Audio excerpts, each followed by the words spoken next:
I'd like to welcome you to the Otero County, New Mexico, the regular meeting agenda on Thursday, September 11th, 2025 at 9 a.m. If I could get a roll call, please. Commissioner Marquardt, Commissioner Matherly, Here. Commissioner Barella. Here. Oh, I should do this. All right, at this time, if we could get an invocation. Romans, can you hear me okay? Romans 8:38 through 39. For I am sure that neither death nor life, nor angels nor rulers, nor things present nor things to come, nor powers, nor height, nor depth, nor anything else in all creation will be able to separate us from the love of God in Christ Jesus our Lord. Father God, we know that our country is in a state of desperation, and we need you to intervene. We need your guidance, your direction, and make sure that we hear your voice along with the people's voice. Amen. Amen. If you'll follow me in the Pledge of Allegiance. I pledge allegiance to the flag of the United States of America, and to the republic for which it stands, one nation, under God, indivisible, with liberty and justice for all. Salute the flag of the state of New Mexico, the Zia symbol of perfect friendships among united cultures. Okay, at this time, we're going to go to our public hearing, which is agenda item number 1.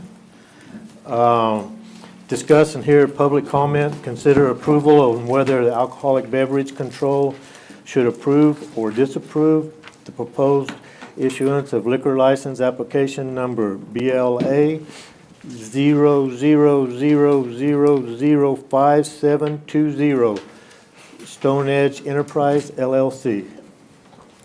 And it is doing business as Stone Edge, located at 48 La Luz Road, La Luz, New Mexico. Is there somebody here to comment on? I don't think so, Commissioner Matherly, and nobody has signed up. And nobody signed up. Yeah. So if there's no comment on this or any discussion, I'll make a motion for either to approve on the public hearing. You in second? I'll second that. Do we need a motion? You should need to make a To motion. close the public meeting? Is that what we're doing? No, you're making a motion to approve their Okay. application. Yeah. Oh, to approve the application? Yes. Okay, so that's an action item? Okay, yeah, definitely second that. All right, all in favor? Say aye. Aye. Aye. All opposed? I can't hear. And I just text Abe if she's on. She's supposed to have called in. I thought I heard her. Can you pull that screen up so we know?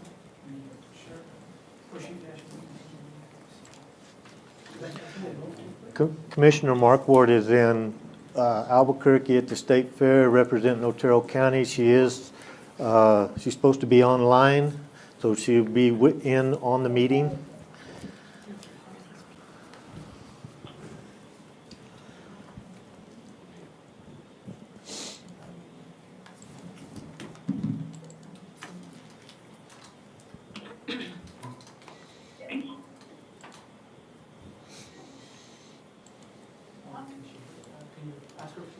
I just sent her a text message, see if she responds. Commissioner Mark. I can hear you now. Can you okay, hear okay. me? Yes, we can hear you, Vic. Okay, now I can hear you. On the public hearing, item number 1, it was on the approval of the alcohol beverage deal. We took a vote. Commissioner Barella and myself both voted aye. Would you like to vote? Did you say you both voted aye? Yes. Okay, yeah, I vote aye also. All right. All right, that's going to take us down to proclamations that we have to do. So there'll be quite a bit of reading, so bear with me.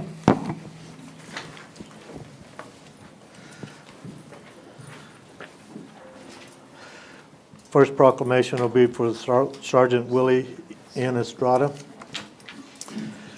Proclamation. Whereas Sergeant Willie N. Estrada was born in Alamogordo, Otero County, New Mexico, on June 8, 1929, and whereas Sergeant Willie N. Estrada was introduced into the United States Army in January 1951, and whereas I got you.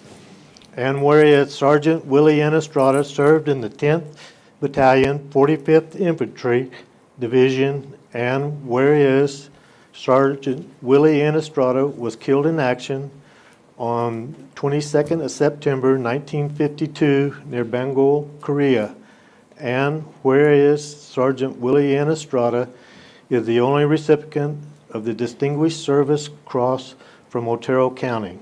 And whereas Sergeant Willie Estrada is one of only 27 Distinguished Service Cross recipients from the entire state of New Mexico. Now, therefore, we, the Board of County Commissioners of Otero County, New Mexico, will hereby proclaim the 22nd day of September as Sergeant Willie N. Estrada Day.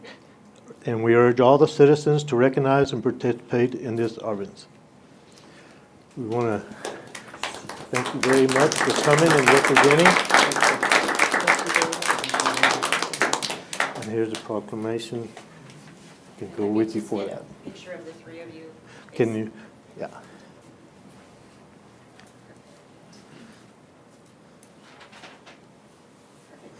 All right.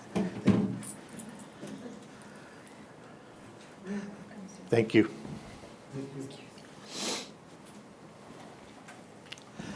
All right, the next one, the proclamation is for Constitution Week.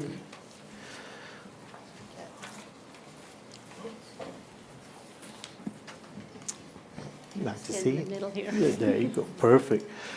Whereas the Constitution of the United States of America, the guardian of our liberties, embodies the principle of limited government in the republic dedicated to rule by law, and whereas September 17, 2025 marks the 238th anniversary of the framing of the Constitution of the United States of America by the Constitutional Convention.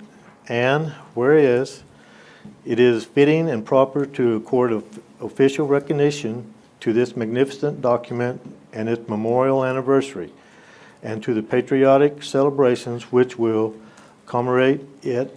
And whereas Public Law 915 guarantees the issuing of the proclamation each year by the President of the United States of America, designating September 17th through the 23rd, 2025 as Constitution Week. Now, therefore, on behalf of the Board of the County Commissioners, we hereby proclaim the week of September 17th through the 23rd, 2025 to be Constitution Week. And we ask our citizens to reaffirm the ideals the framers of the Constitution had 1787 by violently protecting the freedoms guaranteed to us, this guardian of our liberties. And here is the proclamation. Thank you very much.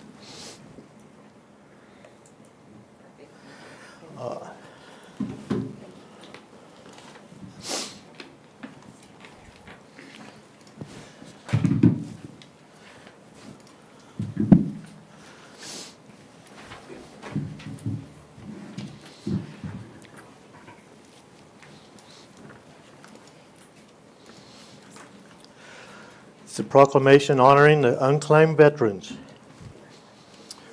Whereas throughout our nation's history, countless brave men and women have answered the call to service in the United States Armed Forces, defending the freedoms, values, and the principles that define our democracy. And whereas some of these courageous individuals passed away without family, friends, or loved ones to claim their remains, placing their service and sacrifice at risk of being overlooked or forgotten. And whereas unclaimed veterans are not less deserving of the honor, respect, and remembrance owed to all who have worn the uniform in our country, regardless of the circumstances at the time of their passing. And whereas dedicated organizations, veterans groups, and volunteers across the nation work with unwavering commitment to ensure the unclaimed veterans receive dignified burials and are laid to rest with respect they earned through their service. And whereas, in our solemn duty and privilege to honor these veterans, recognize their sacrifice, and affirm that their contributions to our nation will never be forgotten. Now, therefore, be this proclaimed that the Board of County Commissioners on Otero County, New Mexico, does hereby honor the memory of the following Otero County unclaimed veterans and express our deepest gratitude for their services to our nation. Mark Young, born December 13th, 1955, and died August 27th, 2022, served in the U.S. Air Force from August 26, 1974 through August 25, 1978. Achieved the rank of Airman First Class.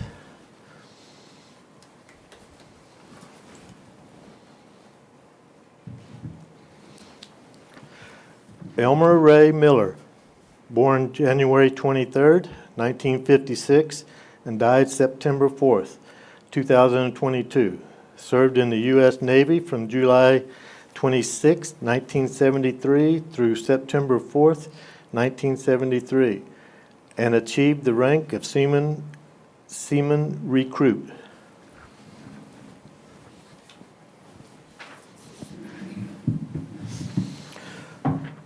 Mark Anthony Higgins, born July 19, 1956, and died August 18, 2023. Served in the U.S. Army from October 27, 1976 through October 24, 1979, and achieved the rank of Specialist 4 and served in the U.S. Air Force from January 4, 1982 through September 9, 1985, and achieved the rank of Senior Airman.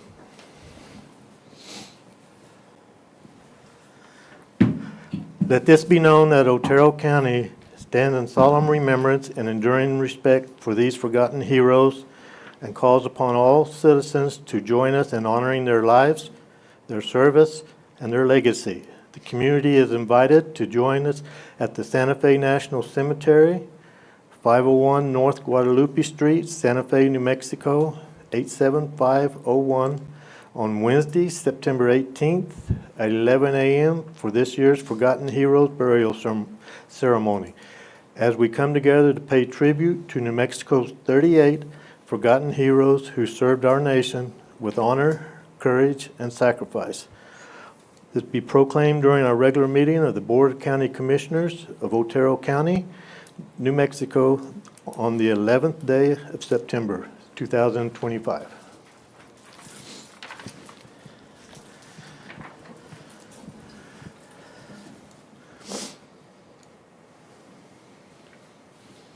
Thank you, sir.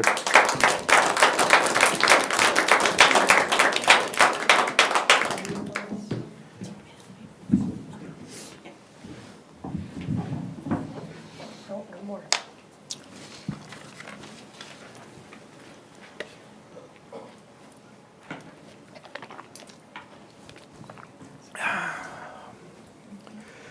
Otero Proclamation in remembrance of September 11, 2001.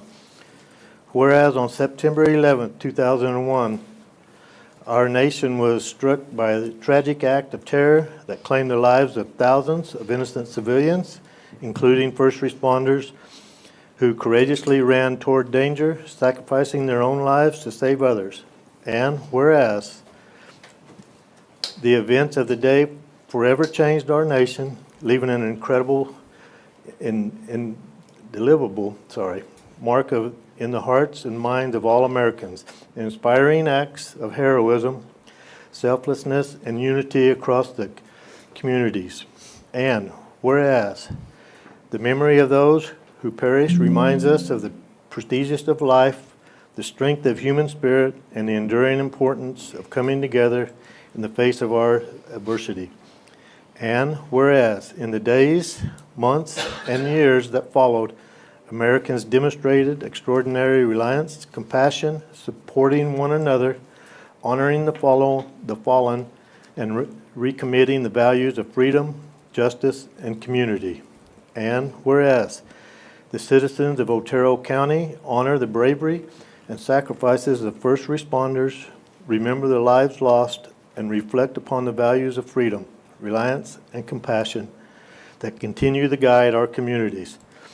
Now, therefore, be it resolved on the Otero County Commission does hereby proclaim September 11th, 2025 as a day of remembrance in Otero County, encouraging all citizens to pause, honor the victims, support our first responders, and reaffirm their commitment to courage, unity, and compassion in their daily lives. In witness of hereon, we hereon set our hands and cause the seal of Otero County to effect this 11th day of September 2025. So I don't know, is there any? I don't think he's gonna accept it. Does he accept it? Do you wanna accept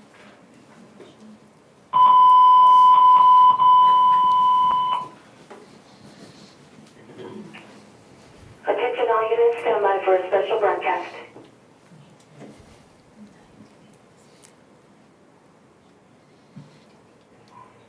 Today we remember September 11, 2001. At 8:46 a.m., the north tower of the World Trade Center was struck.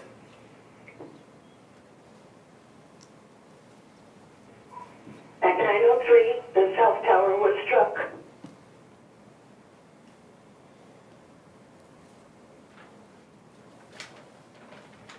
In those moments, our nation was forever changed.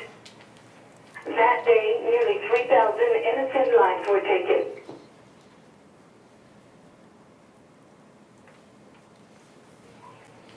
Among them were 343 firefighters, 60 police officers, and 8 paramedics and EMTs. Those people made the ultimate sacrifice. They climbed higher, they rushed in deeper, and they stood their ground so that others could live.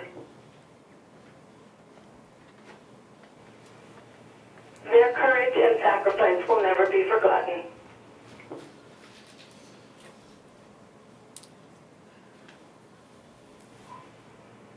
We also remember the unseen heroes, the 911 dispatchers who answered countless calls that morning, providing calm guidance when the world was in chaos. Today, the Tularosa Basin Regional Dispatch Authority and the Otero County Sheriff's Office stand united with the nation in honoring those who were lost. We remember their sacrifice. We honor their courage, and we promise we will never forget. At this time, please join us in a moment of radio silence.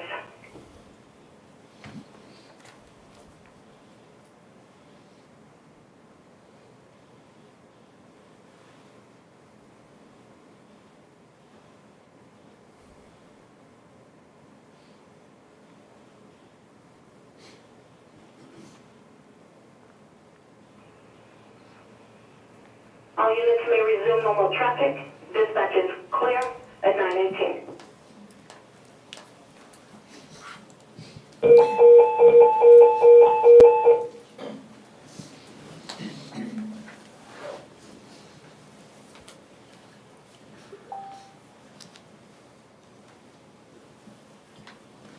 Thanks, John.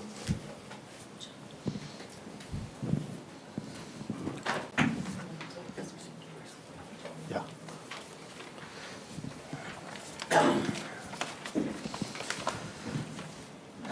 All right. This time, could I have approval of the agenda? I'll make a motion to approve the agenda. All in favor, say aye. Aye. Aye. All opposed, say nay.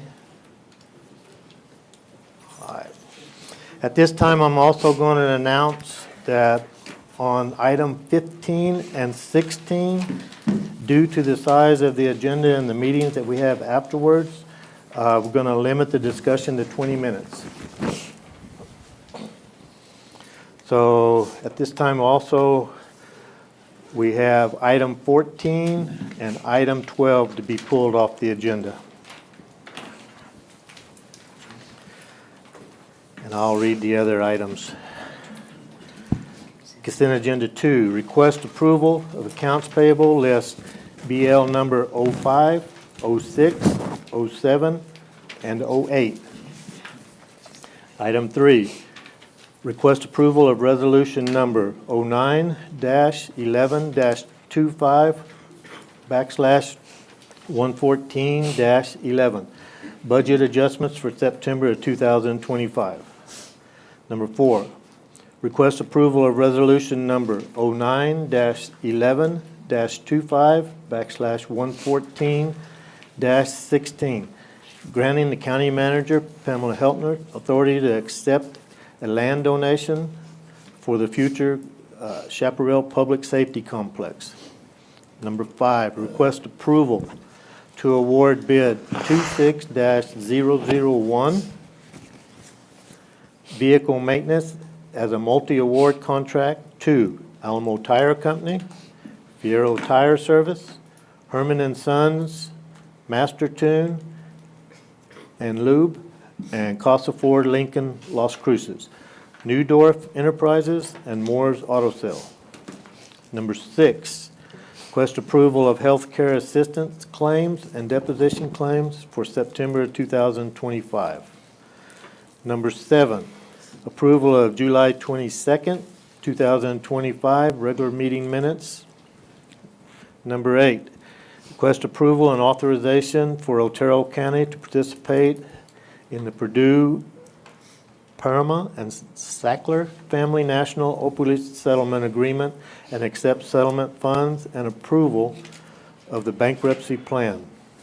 Number 9, request approval and authorization of Otero County to participate in the Group of 8 Secondary Manufacturer National Opioid Settlement Agreement and accept settlement funds. Number 10, request approval and an agreement between Bernalillo Juvenile Detention Center and Otero County, increasing the daily rate from $225 to $475 per detainee per day. Number 11, request approval to ratify the recent banking change to Southwest Heritage Bank. Number 13, request approval to move funds from line 5975, flood mitigation, anyway, to line item 5602, capital outlay, to purchase a 2025 heavy haul transport in the amount of $75,000.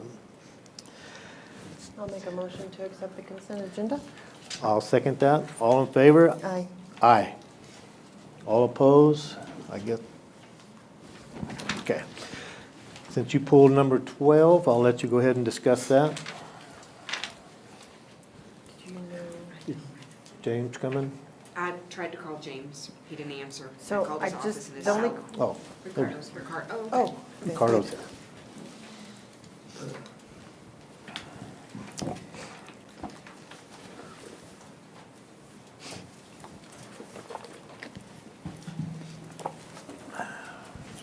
Good morning. Good morning. Come on. So I just had a question. Sure. Because we know in the last session that the 1/3 taxable value turned into 40% taxable value. And this raise in taxes, is that in essence a double tax raise basically that our citizens are going to be getting? Yeah, so can you explain what you're talking about, the 1/3 to 40%? What was the taxable value before and they raised it? I think you're referring to the law that was trying to be passed for the hotels or the apartment complexes, because it's still 1/3. Okay, so property taxes did not go up as a result of the last session? Well, I wouldn't say that. Okay, that's it. Well, So, because the tax rate changes. yes, And that's what, every year, the tax rate change. okay. So you're sure that we didn't raise that 1/3 up I'm for positive. taxable value? I'm Okay. positive, yes. Okay, so this is not, and Thank you. then now Otero County is going to raise the taxes on top of that. Otero County is gonna raise the taxes on top of last year's value? Is that what you're asking me? The rates, yes. Well, for most of the tax districts, the tax rate did increase in Otero County, but it wasn't done by us. The tax rates are set by DFA. Okay, so what they passed in session raised everybody's property tax. Is this going to raise it on top of that? The tax rates are increasing in most school districts. And So- I'm not trying to be difficult. I know. I'm actually kind of curious. In the last session, you said, in the last session, they were raised. What are you referring to? The threshold. So it was just, didn't say tax value, it just changed the taxable value from 1/3 to 40%. I'm almost positive that that passed. Yeah, so that was referring to, and there might be something else that I'm not aware of, but I think what you're referring to is they were trying to pass a law that said apartments were to only be valued at 40% of the market value. But 40%, I can't think of anything else that you're referring to that's 40%. Okay, so so basically, from the session, our citizens did not receive a tax increase unless you own an apartment complex. And this is going to be the only tax increase that they receive. Okay, yes, Okay, that's what I want to make sure, okay, that we're not doubling up on the increase. correct. Okay, so then yes, this is all state statute, I understand that, but I was going to say no if we're doubling it. Yeah, no, we're not doubling anything. The tax rates, for example, in Alamogordo, I think they went up 0.5%. Okay, Based on, not 0.5% tax rate, 0.5%. The tax rate increased 0.5% from last year's. So for example, in '24, the tax rate in Alamogordo was 25.391 mils. But this tax rate, it increased from 25.391 mils to 25.519 mils. That's a 0.5% increase. But doubling, no. well, I meant double tax them again. That's what I mean, not doubling the price, but assessing the tax twice. Yeah, no, assessing it, no, definitely Okay, not. so this is the only increase, this is a typical increase, and they're not going to have anything from the session, then I'm in favor of it. Yeah. Good. All right. So consent agenda number 12, request approval of the order of setting property tax rate for the 2025 property tax year. Can I get a second on that? I'll second that. All in favor, say aye. Aye. Aye. All opposed? Aye. Yay, there she Hey, is. she's in there now. All right, item 14, we were just tabling, Thank correct? you. No, we're discussing. Pulling it completely. No, we're discussing. Oh, we're gonna It's discuss it, just okay. Take it off consent, yeah. And that one would be, Me. who, there it is, right there. Okay, item 14 is a request approval of a new public safety record specialist at $23.50 an hour with an annual salary of $48,880. John, would you like to talk about this? Yeah, so this position is to add to our division of records and NCIC. The thought process behind it is a joint records division that we're slowly trying to implement between the Sheriff's Office and Office of Emergency Management, and make it a one-stop shop for our citizens. Because as of right now, when they request any type of records, they come to our office to request recordings, phone calls, and CAD calls, then they have to go to the Sheriff's Office to request their crash reports for this, and then Office of Emergency Management to get now their thing. So you have a resident going to 3 different locations to get records, where if we can create one joint records division here in the future, then it's a one-stop shop. They can put one records request in, you'd have dedicated records people that would be handling these records. So you'd still have a records person for the sheriff's office, they'd just be housed under us, and it would be a one-stop shop. The reason we're asking for it now earlier is so we can get caught up where we need to get caught up to in the 911 center with records and validations for our warrant division. And so we can get kind of cleaned up before we actually take on the whole project of a joint records division. So that's what we're asking, to start this process early, and then over the next 6 months is kind of slowly branch in and build the structure of a joint records division under Roberta. So you said the sheriff's office, dispatch, and court? Did you say court? Sheriff's office, Sheriff's office, Office of Emergency Management, and us, and then we did talk about detention in the future. Cause it's, you know, from the beginning to pretty much possibly to the end of where someone goes. So does that mean that the police reports, they'd all come to dispatch now? Yeah. They need a sheriff's report? Yep, they would all go into, it would be a one-stop shop. So where do they we can just share put the one expenses? Is it like a third? Or be, if we get the jail on board, then it'll be 25% from every department? I would, yeah, I mean, we could look at that in the future when we actually start creating that division. I don't know, RD, you have- And Commissioners, the reason this was pulled is because the 48,880 isn't the total cost. I wanted to make sure you were aware with benefits. Julianne has that number for you. With the benefits, which would be including the para, full family health, because we don't know what a new employee would take. And then, of course, the FICA tax, the Social Security, Medicare, that does increase it to $84,223 per year. So the $48,880 is the annual salary, but the benefits add an additional $35,343 to the cost. Costs a lot higher than a person. So will the process still operate as if anybody calls for a report or anything? Will they still come through here and then distribute it to you? Or how does that? So we have an online program now that the attorney's office purchased. So right now, I think, are we the only ones in the county that are using it right now, or? We're still working on setting ours up. I'm not Yeah. sure about the sheriff's department. Right now, we have 3 portals for that.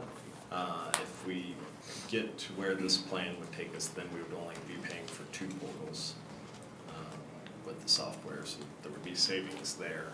But there's a lot of redundancy right now on how the process is working. Well, shouldn't this process always come through the main office first and then distribute it, so where we have a record file of it in case somebody says, well, he never got us our information? He could say, well, he never got it, but if we have it, That's not how it's working right now. My office handles everything that isn't dispatch or sheriff's office. And the clerks handle their own some, so it needs to be more centralized, and that's part of what this is moving towards. so what do you mean by centralized? Instead I of mean, the- somebody's got to be the one that's in control, make sure that it always comes and they do have their information. It's almost a secondary backup. Yeah, so right now, the way it works, anything that is, so a lot of the ones coming to the sheriff's office or dispatch are fairly routine, just accident reports, and things related to that. If there's something that involves, it's litigation related or media related, then it comes to my office, in addition to the ones we're already handling. But my understanding, my feeling is, I want the county to be sure that this whole process is going to where it's supposed to be. I know that sometimes, and I'm not saying we do it, but things do slip through the cracks. And if we have to go to court, I want to make sure we have proof. Either, yes, we did get it, and it was nothing against John, but say John's department didn't carry through on his deal. So, And that's why the main point of this is to address the concern you're raising. And we're letting those records run out of dispatch because I don't know how to explain the software details, but Yeah. it's Spillman and It's a Flex. CAD system that Yeah. has all the records in it, so What like, does CAD stand for again? computer aided dispatch. Okay. And- So all and- of those are inside that system. Yeah. And I understand that, RB, but if, and I understand if it concerns John, it goes to his department, he takes care of it, fills it out. But somebody has to have a file where somebody requested that besides just John. So there is, so let's just say an insurance company reaches out for a crash report. They're requesting phone call records, they're requesting the CAD call with dispatch, and they want the police report, they want the medical transport, they want all of that. Right now, they come to us, we tell them, okay, here's your phone records and here's your CAD call. You need to call the sheriff's office now to get this record. Then they go to the sheriff's office, then they have to go to Office of Emergency Management. So now you have 3 or 4 different requests out there in 3 or 4 different divisions, where if we can have it in our just one division, it's only one request through a public portal that anyone has access to put it through that records request, and it's there, and it tracks everything that an employee does. When they open it, when they attach a document, if they add a note, if they send an invoice, if they add this, if they remove this, if they redact it. So this portal that we have now, that our attorney's office has provided us, it's tracking everything that's coming in. When the request is actually made, time-stamped it, how quick was it? It even sends out messages to the public about their 3-day notice. It's tracking a lot quicker for us. Since we've had that program, and it's been a little bit, a month and a half, we've processed a little over 200 records already. So it does have, when somebody calls and asks for this, is it a paper trail request? Is it a phone request? Is it So a email? It's electronic portal, so they go onto the website and they go on and fill out that. Okay, But so per it's state in that- statute, yeah, per state statute, we can receive requests via phone, email, or written documentation, which then we take that information and put it into the portal, so we have a tracking purpose. And we're not gonna take them via phone. Yes. We're gonna direct them to the. Yeah, we'll direct them to the portal and have them put it in the portal, because it tracks it The that ones way. that come via phone are not, Yeah. there's not a requirement to respond to them. Of course, we want to be responsive, but we want it to go through the portal so that the citizen is protected and we're protected because we have a record of every action that took place. And sometimes we have situations that come up where we fulfilled the request, but it went to their junk or spam folder and they don't think to check it. And a month passes by and they're like, well, they just blew me off. And rather than call us, the state gets called and the investigation gets started. And we're like, well, we sent it within the 15-day timeline. It must have went to their junk folder or something. But this gives us even more records of that. Well, I'm not trying to make things difficult, believe me. I just want to make sure Otero County is covered on all the bases, because I do know, and RB had a person that sent him a question, and it went to your junk. And we didn't know about it for a long time. So that's where I just want to make sure anything that comes in, if there's a process to where it can be logged, just a secondary deal or some type of a record to where everybody's covered. Yeah, and the portal alone is tracking that as soon as people put in the portals. And it even can automatic send 3-day notice and everything like that. So I think from our side, from the portal side of view, it's actually helped us in the process of HIPAA requests. Okay, I'm just want to make sure that the county is protected all the way around. Okay. I mean, I don't have any problem, but I just want to make sure that everybody agrees that that's the way to go. Since you're going to be the point of contact for all this information, is it going to increase foot traffic at dispatch in any way for people picking up records? I don't think so. We don't really see a lot of foot traffic in the first place for records. Most of it's all digital now when we email stuff. That's how most people want to receive their requests.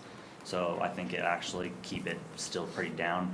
Maybe for like police reports, like on the spot police reports, we may see some maybe foot traffic, but I think talking to the sheriff, that stuff could still be handled up at their front desk. This is more like, more detailed requests where we're having to redact and stuff like that, the deeper requests, not the little, I just need to pick up my police report. Because that was my concern about safety. Yeah. So as long as the hand deliveries will still be at the sheriff's department, Mhm. and you guys email everything out there, I think that's, Yeah. So my next question for this position is, because that's what Jay is doing now also, right? She is, we get a lot, so she handles all the ones that the sheriff's department and dispatch are not handling right now, and that's 95% of her workload is managing all of those. And I think that the number received at dispatch and the sheriff's department are equal to or exceed what we're managing for the rest of the county departments. Well, because I know that Sheriff Black, you just hired a person that's supposed to do some of that also too, didn't you? That's gonna do the animal control and subpoenas and some of the record request information? That's totally, excuse me, that's a totally different job. Community services officer. Oh, okay. That's gonna be animal control and delivery of subpoenas and stuff from the court. Has nothing to do with IPRA. I do have an IPRA clerk. Oh, okay.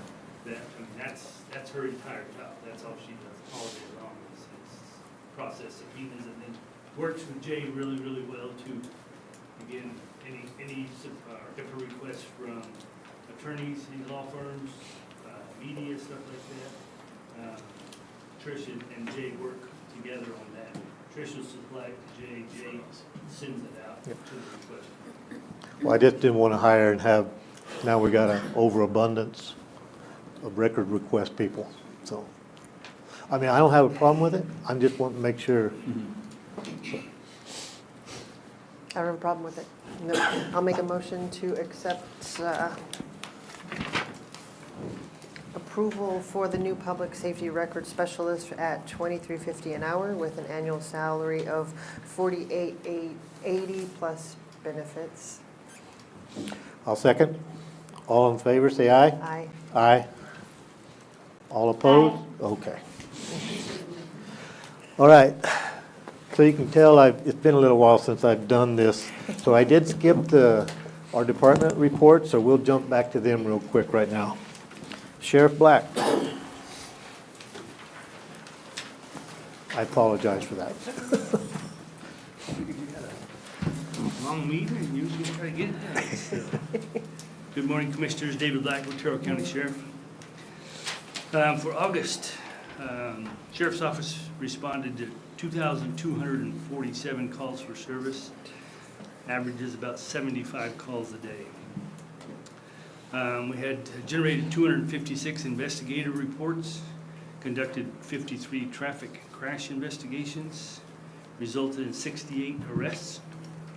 Did serve 5 summonses, issued 86 traffic citations, served 291 subpoenas for the courts, and then calls responded to in Tularosa, we had 56, calls in Cloudcroft, we had 84, and calls responded to in the city, 378 calls. Our narcotics division, we had 7 search warrants, we had 20 arrests, 1 agency assist. It generated 51 case reports. We did assist with 1 case at the checkpoints. We had 10 vehicles that were seized, 3 firearms that were seized, 6 fugitives that were apprehended. We had 66.8 grams of meth that were seized, 9.5 grams of heroin, 3.34 grams of marijuana, 19.82 grams of cocaine. And I'll tell you right now, kind of on everything we're seeing down south, border-wise and stuff, you'll probably see this cocaine number starting to rise. That's kind of what, they're not making a whole lot of money on human trafficking anymore. So now they've got to revert to make some money somewhere else. cocaine is skyrocketing on the border and stuff right now, so you'll probably start seeing, well, we will start seeing more of that within. They did seize 58.36 grams of fentanyl powder, and they seized 244 fentanyl pills. About $24,000 worth of illegal narcotics that were seized. In our special events, public relations events, on the 4th of August, attended an open house at the La Luz Elementary.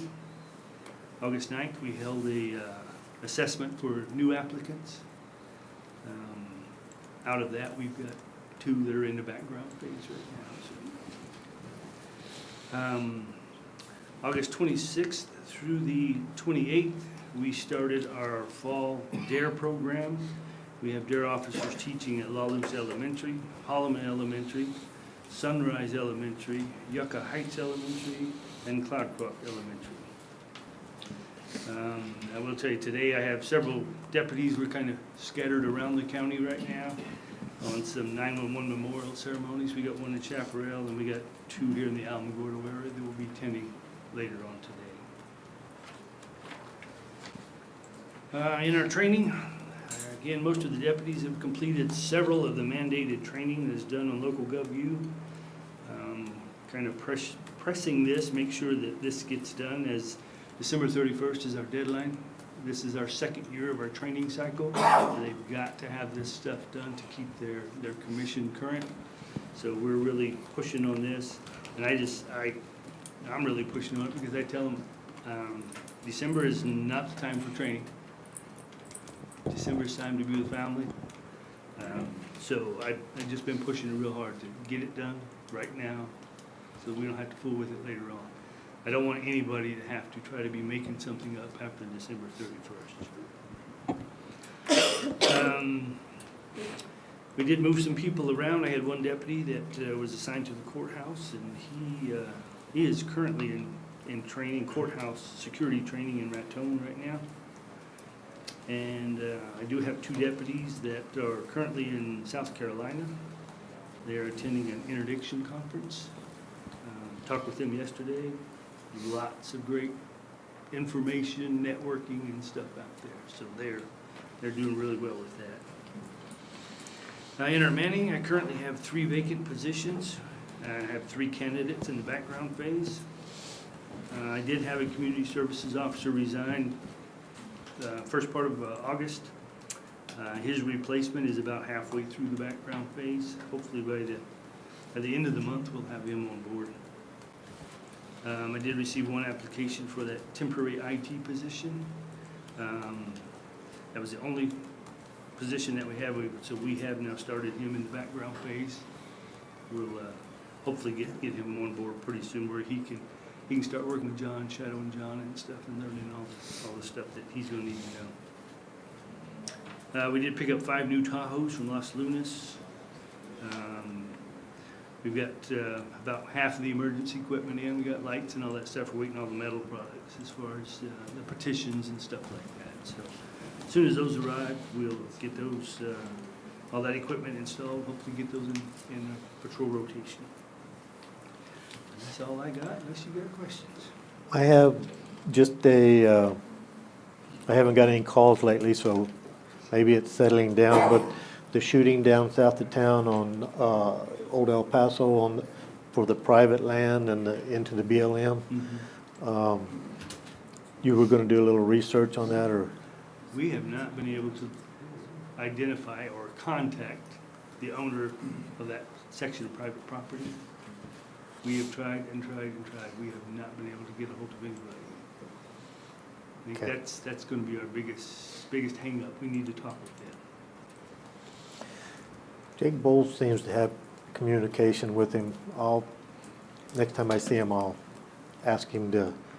Tell him, give me a call. I'll talk with him and we'll see what we can do, because that's going to be the hang up, is the section of private. Okay. You said that was Jake? Yeah.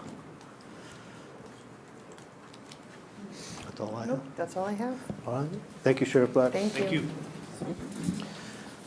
Tularosa Basin Dispatch Center.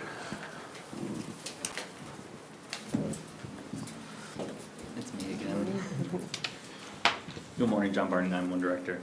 For the month, we did 2,392 911 calls, 5,208 admin lines, 24 calls rang back into 911 from abandoned, 85 alarm, 292 fire, 873 law, and 2,533 outbound, with a total of 11,407, about 500 calls less than the month prior. Our abandon rate was 3.19%, with a total of 283 abandoned 911 calls, meaning that they didn't mean to call 911 and we had to call them back.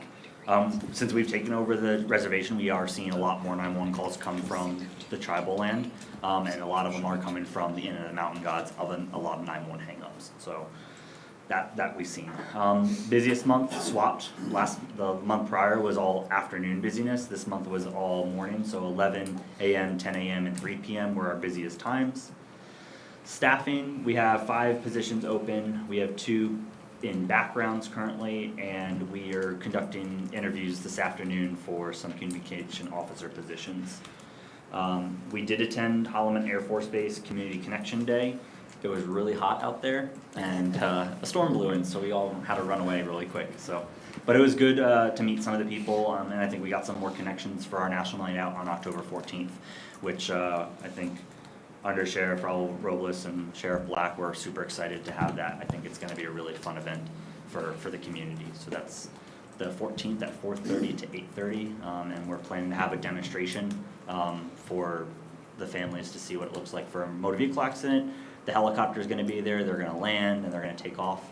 And they will be having a ribbon ceremony for the new helicopter that we're receiving in our area. So that will be pretty exciting to be a part of also, so. Other than that, is all I have. I don't have anything. I don't have anything. Thank you, John. Thank you. Emergency services.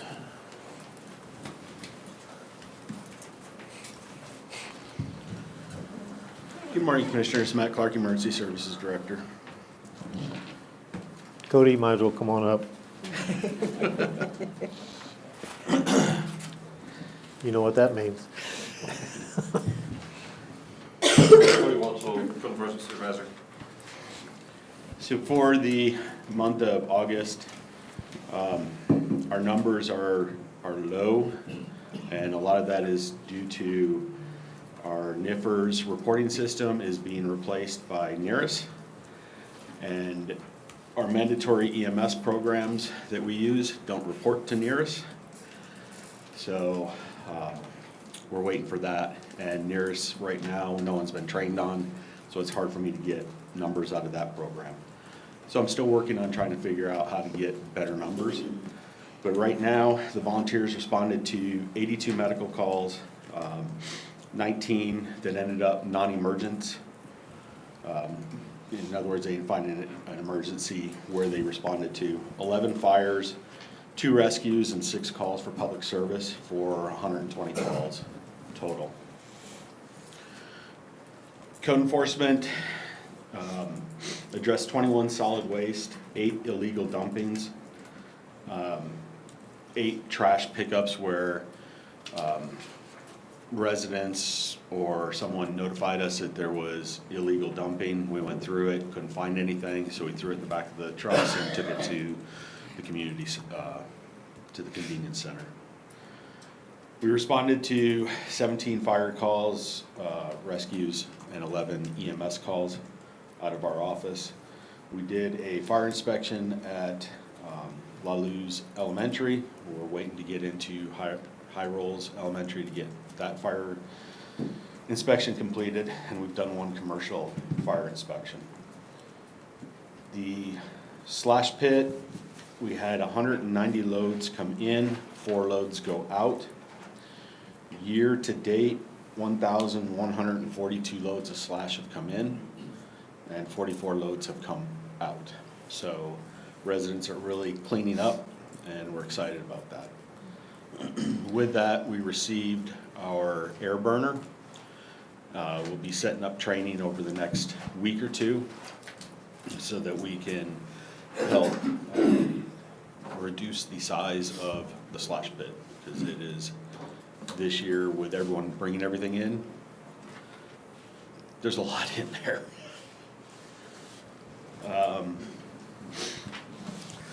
Our court updates, 129 Mike Court, there's still an active warrant. Tractor Road, he is sending his receipts in to us. 53 Otero was reopened for the junk vehicles, and Cody's got more on that. 15 First Street went to trial yesterday, and they hired an attorney, and the case was dismissed because proper rules of evidence and criminal complaint was not in the proper verbiage. So we are working with RB to get that fixed, and we'll resubmit that one. 3 Poplar, they've had some improvements on there. They're working to get the caretakers out, because they're the ones that are really destroying that place. Desert Star, resident has really cleaned it up. I don't have any more information on the EPA coming out for the dumping of raw sewage. With that, That's ridiculous on that verbiage deal. RB, something's gotta be done on this. I don't, what kind of wrong verbiage? Did you not take big enough pictures of all the crap on the land, or what? It was I mean, this is getting to be ridiculous. we need a lot more legal help. We've got a meeting with RB next week to go over exactly what they're wanting. We Googled the code that they gave us on the legal code, and we couldn't even find anything on the internet about it. We just found part numbers and things, so we don't have the resources that the attorneys have for the legal code. Why not? I'll have to see what they're talking, I haven't seen that yet, but I gotta see it to know what the exact issue was, because they should have, I'm assuming they used the language that has been used in previous cases, and, that may have not been challenged before under whatever basis this was challenged, so, let's see that. We'll meet next week, we'll put together a SOP, how-to guide, and go from there. So there's a code that is perfectly legal to pile all the trash you want on your property. But it doesn't get to that, it's procedural, so it didn't get to the merits, because something wasn't phrased correctly or alleged correctly. I'm not taking it out on y'all. This is very frustrating to the citizens. We've been fighting this issue ever since I've been in this seat up here. That's almost 7 years, and it has not gotten any better. It's gotten worse if you really want to know the truth. The people that dump and throw trash out, they might as well get an attaboy because they ain't getting anything else. Sorry. I'm sorry. Go ahead, Cody. I don't know where I was. Well, you got people sitting in the audience that's gonna be up here Okay. talking in a minute ago. You're gonna have to figure out how to explain to them how our system is not working. And on 53 Otero, I resubmitted it to court. We had a court date for the 8th. I attended that, and they hadn't issued the summons to the property, the guy that's living on the property. So a warrant wasn't issued because he wasn't notified. He doesn't have a mailbox on the property, and the only mailing address I have is to that property. I don't have a PO box or any other. In previous court cases, I had taken the paperwork to him. Magistrate changed to where it's all electronic, and they are supposed to get the paperwork to him, but all they do is mail it. If it comes back, it comes back. And I don't know about it until we're sitting in court. So I made the arrangements for me to come pick up the paperwork, for me to drop off. So I spent part of the day yesterday waiting for him to come to the property. And I was spending this afternoon waiting for him to come to the property so I can serve those papers, so that our October 3rd court date will have him involved in it, So if or he's, aware of it anyway. so if he's a squatter, he's perfectly legal to be there because he don't have a mailing address, they can't run him off. I don't know about squatter laws, but I'm working through this new issue. Thank you. Wow. I'm sure you have some neighbors that'll spy and text you whenever he gets there. I talked to him, and he hasn't been there in a week. Yep.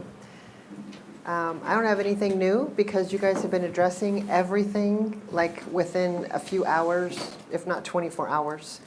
So I really, really appreciate, everything, especially with the flooding. I know that you guys have been extremely busy and, you've been on it. So I don't have any new issues and you're addressing all the current issues, so I am good. Thank you. Thank you all you do too. I'm sorry I kind of been it. It's a very touchy item and I'm tired of it. I don't know what to do. It is very touchy and frustrating. And the last thing that I want to say is, it is 9/11 today, and at 7 p.m., the fire departments will be lining up at the college, and they'll be processing down about 7:30 to Archie's home off of Indiana, for a short ceremony there. Public is absolutely invited to come, show the support. So, come out. And I do have one more thing, and I keep forgetting, for the last few months, I have been getting compliments on the volunteer fire departments that have been doing with lift assists. I guess now you guys are going in and helping train family members that are inside the house of how to lift people. And that is, I don't know if that's making your calls go down or not, but people are very appreciative in knowing how to help their loved one get off the floor.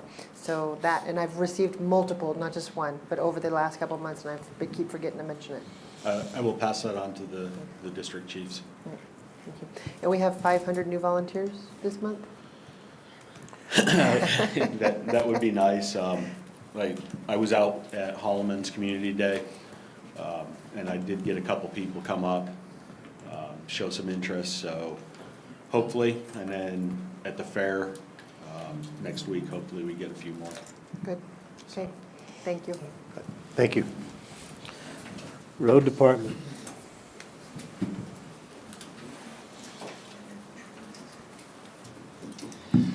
Good morning, Commissioners. Tom Porter, Otero County Road Department. Good morning. So, last month we were a little busy. Multiple flooding throughout the county. Basically, we have been nonstop out on the mesa between 506 and FO17. It's all been destroyed numerous times. We've been in Bend numerous times and Three Rivers numerous times. Along with that, we've been cleaning culverts and replacing culverts. Pecos Road, Beata, Poindexter, Mountain Meadows, Appler, Railroad. Been hauling pit run and other material just all over the place to keep roads open. Patching, same thing. Angelina, Tularosa Drive, Mayflower, Siesta, Kelly. And then, of course, we're also trying to get caught up with the mowing now that we're getting some rain, we're getting weeds everywhere. The crew is now working in Chaparral out of Los Pinos. The third person on the crew actually starts next Wednesday. Great. So I announced that last Monday night at the meeting. They just still, if they have a complaint, still call the road Still call our shop? Just, office. and then, okay. I didn't know if there was gonna be a contact number. Eventually, once we get, the facility down there, yeah, but right now he's working off a cell phone in a camper, so. So I drove around a little yesterday, south of my house on Hamilton, Ora Vista, the Green subdivision. I noticed a lot of other roads that you're doing patching on. Are you gonna chip those too? We're gonna go back to chip seal on those. I moved them from chip sealing, finishing up the chip seal there to finish up the patching on Gato Mountain Road. So it gives that asphalt, has to sit a couple of weeks before we put chip seal on it, or the oil doesn't stick to the fresh mat. So we're just moving in progression, and by the time we get done with Gato, that oil will be gone off that asphalt, that the chip seal will stick. I didn't know you were gonna do Cala de Sueños and that, I don't remember what the other one, Little Burro or Hobo. Oh, yeah, Hobo. So I didn't know, that's the ones I noticed that you had done a lot of patching on and, okay, cool. If it'll ever quit raining? It'll never quit raining. Hope you don't lose your temperatures now. 50 and rising for chip seal, so we should be good. I mean, we've gone as late October, but I don't wanna go that long.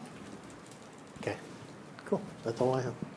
And you've been very responsive too. I mean, literally jumping on the potholes within 24, 48 hours when I ask for something. We're And so, trying, thank you. And all the flooding, again.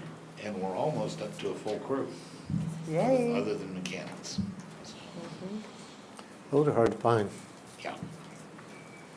You're gonna have to go teach a high school class when you retire on how to be a mechanic.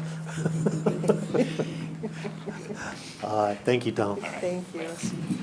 Project manager.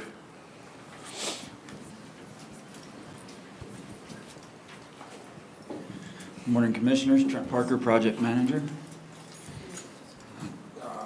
On the Chins project, we're still waiting on agreements. As soon as we get those, we'll be ready to get that project started. Come here for on a the walker final whenever that's phase. done.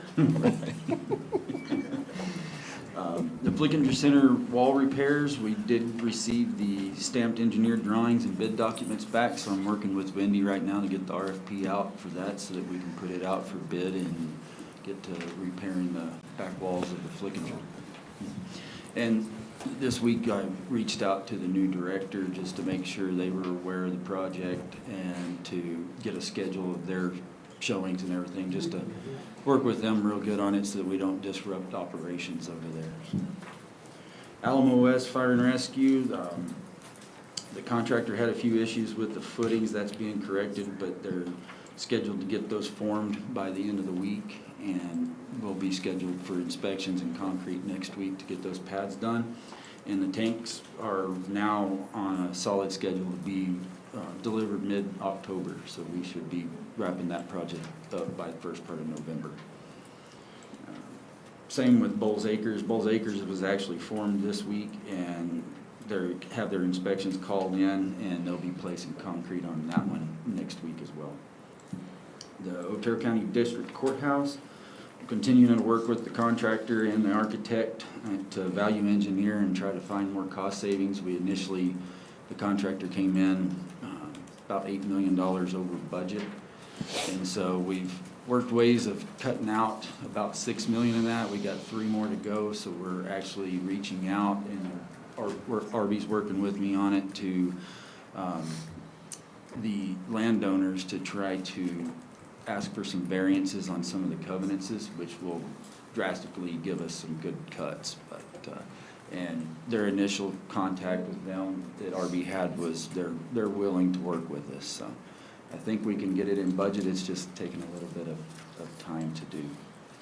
A question on that one, Trent, because that was a 50-50 deal or with the state on the amount and then the court district.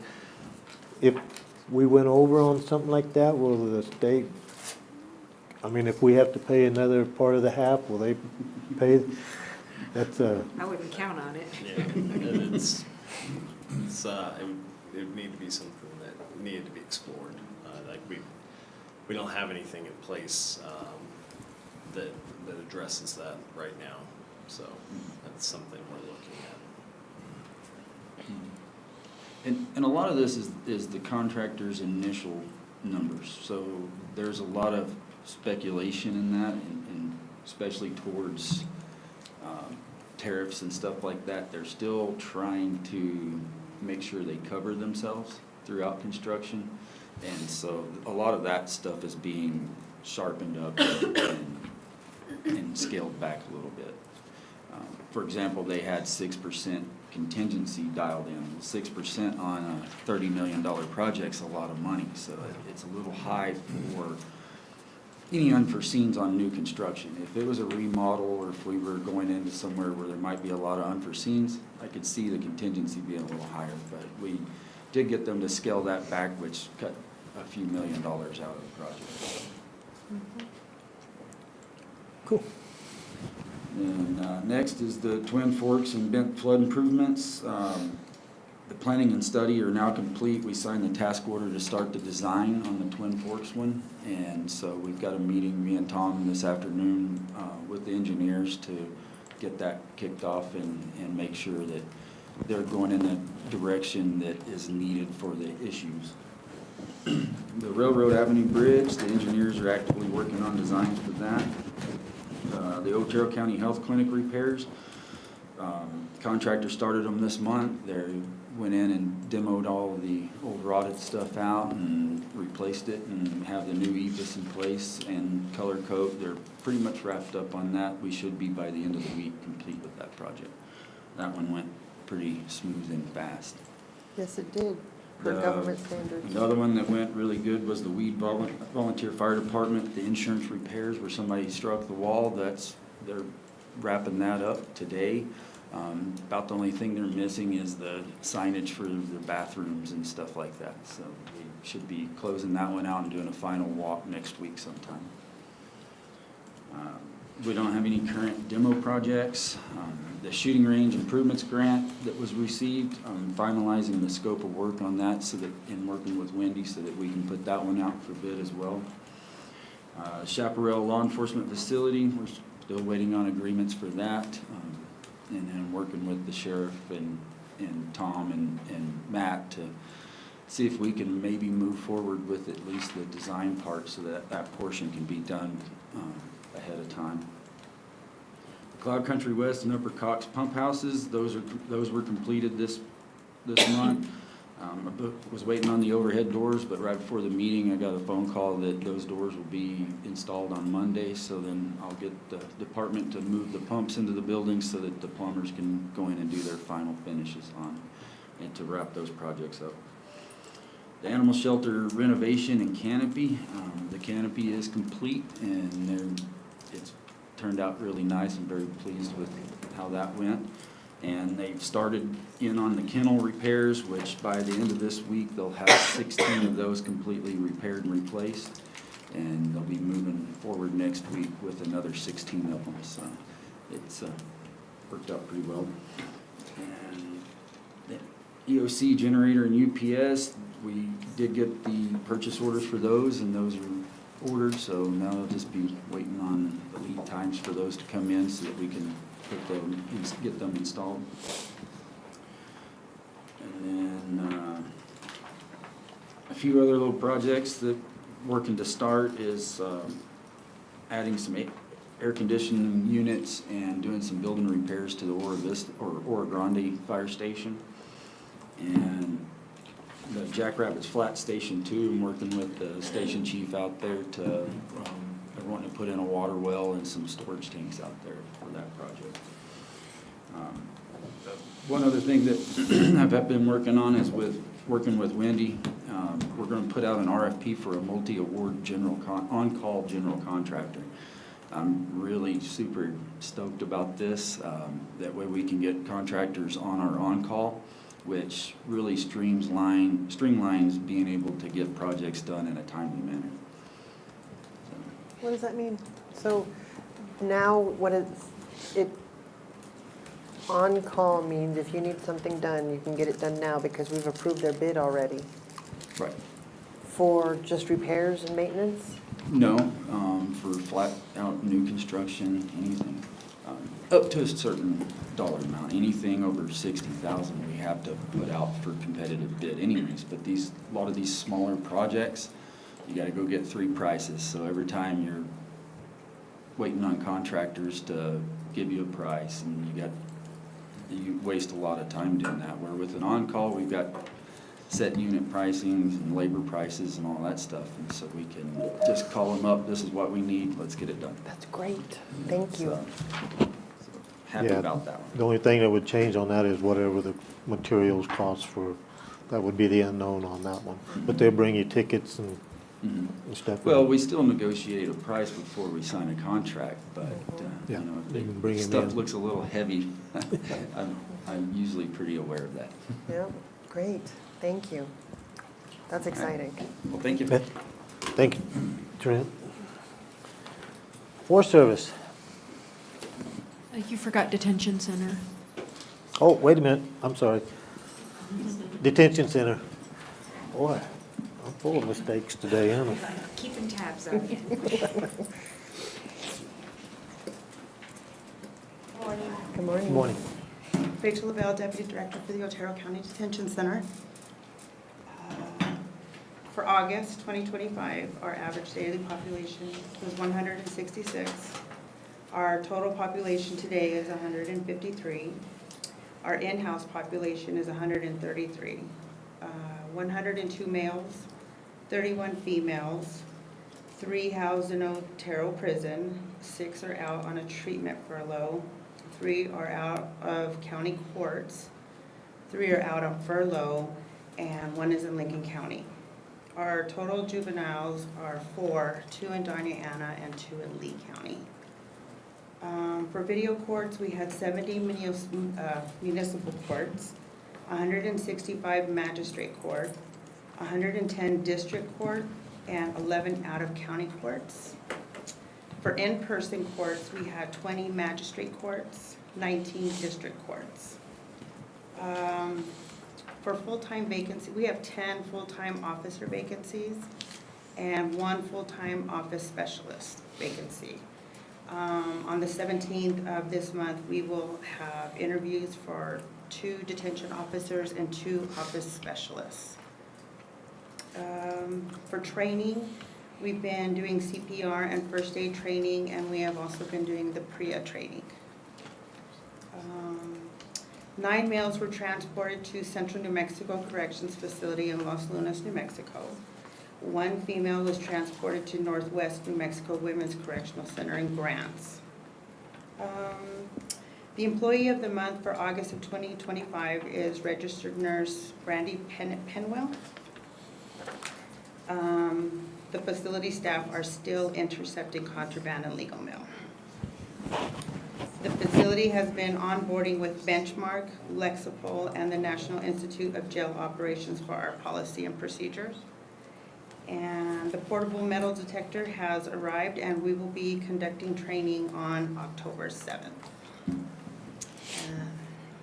That is all I have.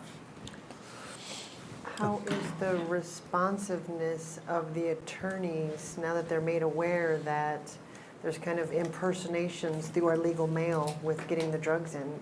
Are they?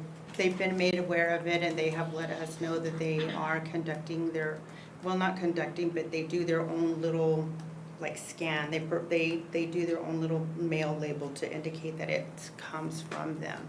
But they are, every time we receive an envelope with contraband in it from an attorney, we call them and we let them know so that they are aware. So We still take precautions too by doing, like scanning it. So by their identifying by special labels and everything, are we able to see the differences as soon as they come in? The ones that we have been seeing come in so far look pretty generic or handwritten versus the other ones that do come in from attorneys. They look fairly professional, so. Okay. That's all I have. Yeah. That's all I have. Thank you. Thank you. Thank you. Now we got you, Mark. Forest Service. Yeah, good morning, Commissioners. I'm Mark Pentecost from Lincoln National Forest. Some of the good news, the fire danger is low, and there are no restrictions on the forest-wide. The national preparedness level right now is 4. The highest level is 5, but in the southwest, it's only 2. So because of that, we got multiple engines from the Lincoln National Forest that are combined and committed to Region 1 in the Montana area and Region 4, which is in the Idaho area. There have been no new starts across the forest currently. Sacramento Interagency Hot Shots, the end of their season, they'll go out of action on the 20th of September. So I wanted to give you a little update on some of the project planning. The Cloudcroft Wood project, the Wildland Urban Interface project that we've been working on for a while. The initiation letters were signed the middle of last month, and the project will be going through ESC consultation, Endangered Species Act consultation this winter. So a decision's expected in September and implementation about this time next year. Start of implementation will be a long-term project. So there's a couple of high priority fiber optic projects that we're working on that require a lot of NEPA. One of them's known as 227, and these are managed by the Washington office, but most of all of our specialists have input on them. This project crosses portions of the Smoky Bear District, the Sacramento District, and the Guadalupe District. It's only about 60 acres on Forest Service system land. The decision's expected on that one in November. There are a number of other ones, but they're longer-term projects. So there are several range projects we're working on, planning on. They're all related to fence repair, replacement, or water installations of some type. So all of those will be done here in the next month or so, I think. Most of those projects are in conjunction with NRCS. So if they had a pretty good sized logging cell that was supposed to come a bid. Did it ever come about, or am I just imagining that? They sent me a letter, and I thought it was a pretty good sized logging, a bid that was going to come, cell coming out. Did it come out and get? The most recent ones that were completed were Beard East and Beard West, and both of those are in operation now. Beard East is, Beard West should be shortly. Seemed like it was up in the 16 Springs area, so that might have been them. But I thought there was one that was coming. It was supposed to be, it came out in January, and I think they bumped it back till April, May, or something like that. I think that was Beard West. That was what we call our RTC, the goods for services. So the buyer gets timber to all and then does work for the value of the timber. So it takes a little bit longer to do those contracts because there's a separate process to agree on what service is going to be provided after the contract's awarded. So it takes a little bit longer than the typical timber sale. And then there was at one time a little talk about the Muscalero opening up their mill again for some of these bigger contracts that were going to come out to have some place to go with the timber. Do you know anything if I haven't heard anything in a few months, so I don't know if anything's come about on that. Yes, sir. The Mescalero is still working hard on that, and they're expecting that mill to be open about a year from now. So there's a lot of old equipment, so process of moving that stuff out. So but it's under repair. There's a lot of work going on there now.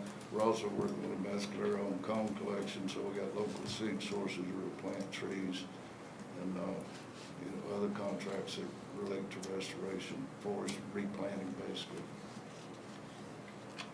Okay, that's all I have. I was involved with the development of the emergency plan. We had that Otero County Working Group. For the last few months, I haven't heard if they're having meetings or anything anymore. What is the status with that? That's Laura Doth? Laura Doth. We still have those meetings. I had one last month in Cloudcroft. And then we'll be working on the CWPP. We just had to kick off and identifying community partners. Once that happens, you'll see a lot more movement publicly. Okay. Somehow I must have got bumped off the email list. If you could add me back to that? Sure. Thank you. Thank you. Anything else? No. Thank you, Mark. Yeah, thank you. All right, now that we kind of caught back up, we'll go to scheduled citizen communication.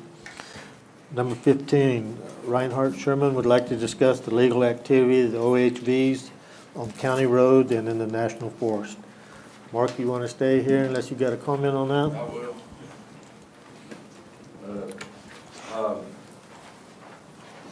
And remember, these have been cut down to 20 minutes. I have set a timer, Commissioner Matherly. I know, I mean, when you just stare black. Yeah. Thank you all for having me today. My name is Reinhard Sherman. As stated at the August meeting, Rebecca Turner and myself were involved in an incident on July 26th with a 2025 Can-Am Maverick on a county road during an illegal OHV rally in the Lincoln National Forest. I would like to express our gratitude to the Sheriff's Department, Forest Law Enforcement, emergency EMTs, and other officials for their help on that day and for bringing the perpetrators to justice. The driver that crashed into us at 50 miles an hour has been issued with court summons, and I believe that the Forest Service is pursuing damages from the organizer of the illegal rally called Chavo Rucos. I think that translates to man children, show the mentality of these people. What I came here today is to ask the Otero County Commissioners to rescind Ordinance 1606 in 6 months' time if the state of New Mexico doesn't correct its flawed regulations and the enforcement hurdles that they cause. Ordinance 1606 passed May 18th, 2016. It authorizes the use of off-highway vehicles, known as OHVs, to be operated on certain streets controlled by Otero County to increase access and participation in recreational opportunities with the conditions that the users are insured according to the Mandatory Financial Act and follow the Off-Highway Vehicle Act, which states OHVs must not exceed a gross vehicle weight of 1,750 pounds or engine displacement over 1,000 cc's. The intention of this ordinance is to allow small OHVs access to the forest and public trail, not to make them street legal vehicles. The following failures are why this ordinance is no longer a positive law in our county. Number one, the size of most OHVs today are no longer legal, according to the Off-Highway Vehicle Act. A 2016 Razor, which was produced the year the law came out, was 1,000 pounds and 50 inches wide. The 2025 Can-Am Maverick that hit us was 2,600 pounds and 78 inches wide. In comparison, my 1980 Jeep CJ5 is a street legal vehicle which is insured and licensed and only weighs 2,359 pounds and 68 inches wide. These new OHVs are not street legal vehicles and no longer fit the maximum 50-inch requirement of the National Forest trails. Since OHVs explicitly state on their chassis and their tires they are not safe for public road use, where else can these riders use them? So why do we allow them on our roads?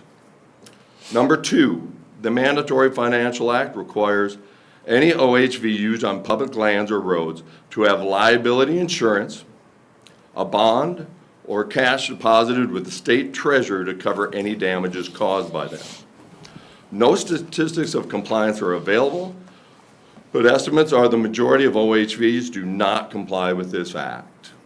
To exacerbate this problem, the MVD does not require OHVs to have insurance to register, and they do not revoke registration when insurance is dropped, as they do for street legal vehicles.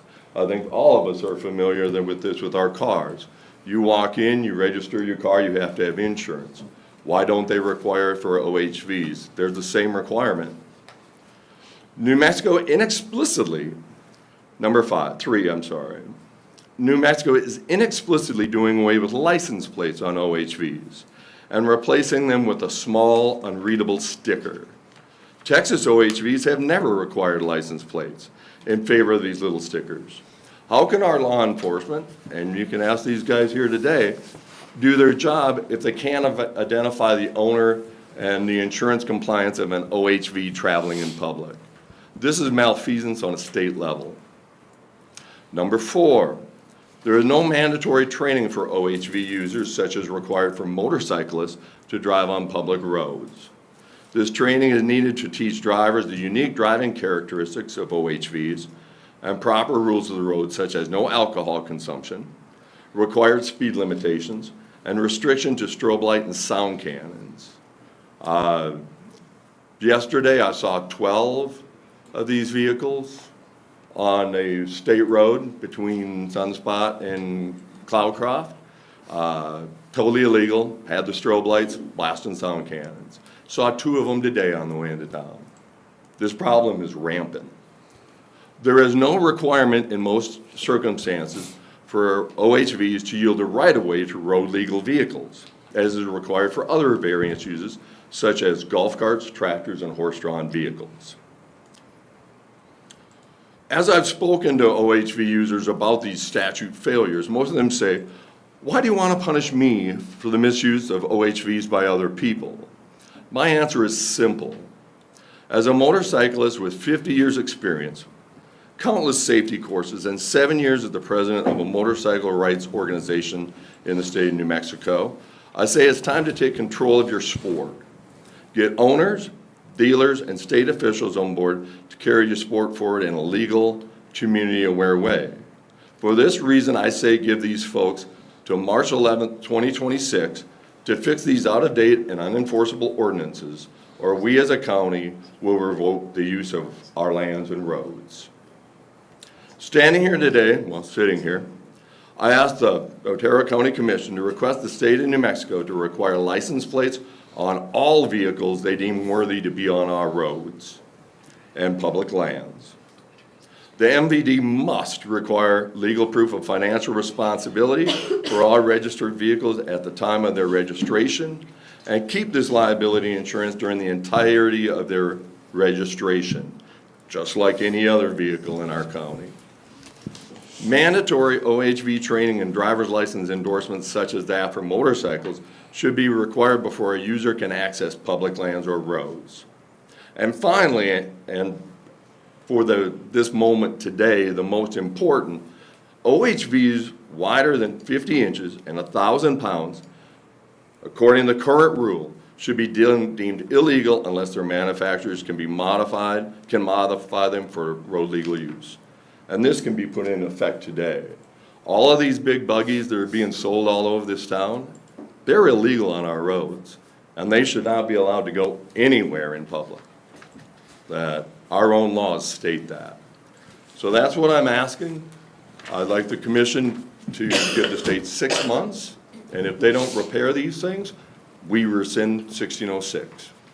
The law states we should. You understand on this agenda item, there's no decisions made, we just listen to what you have to say. If we can answer any questions, we will, but that's as far as it goes on this. My question is, do you all understand that these should be made illegal? According to our own laws, these should be made illegal.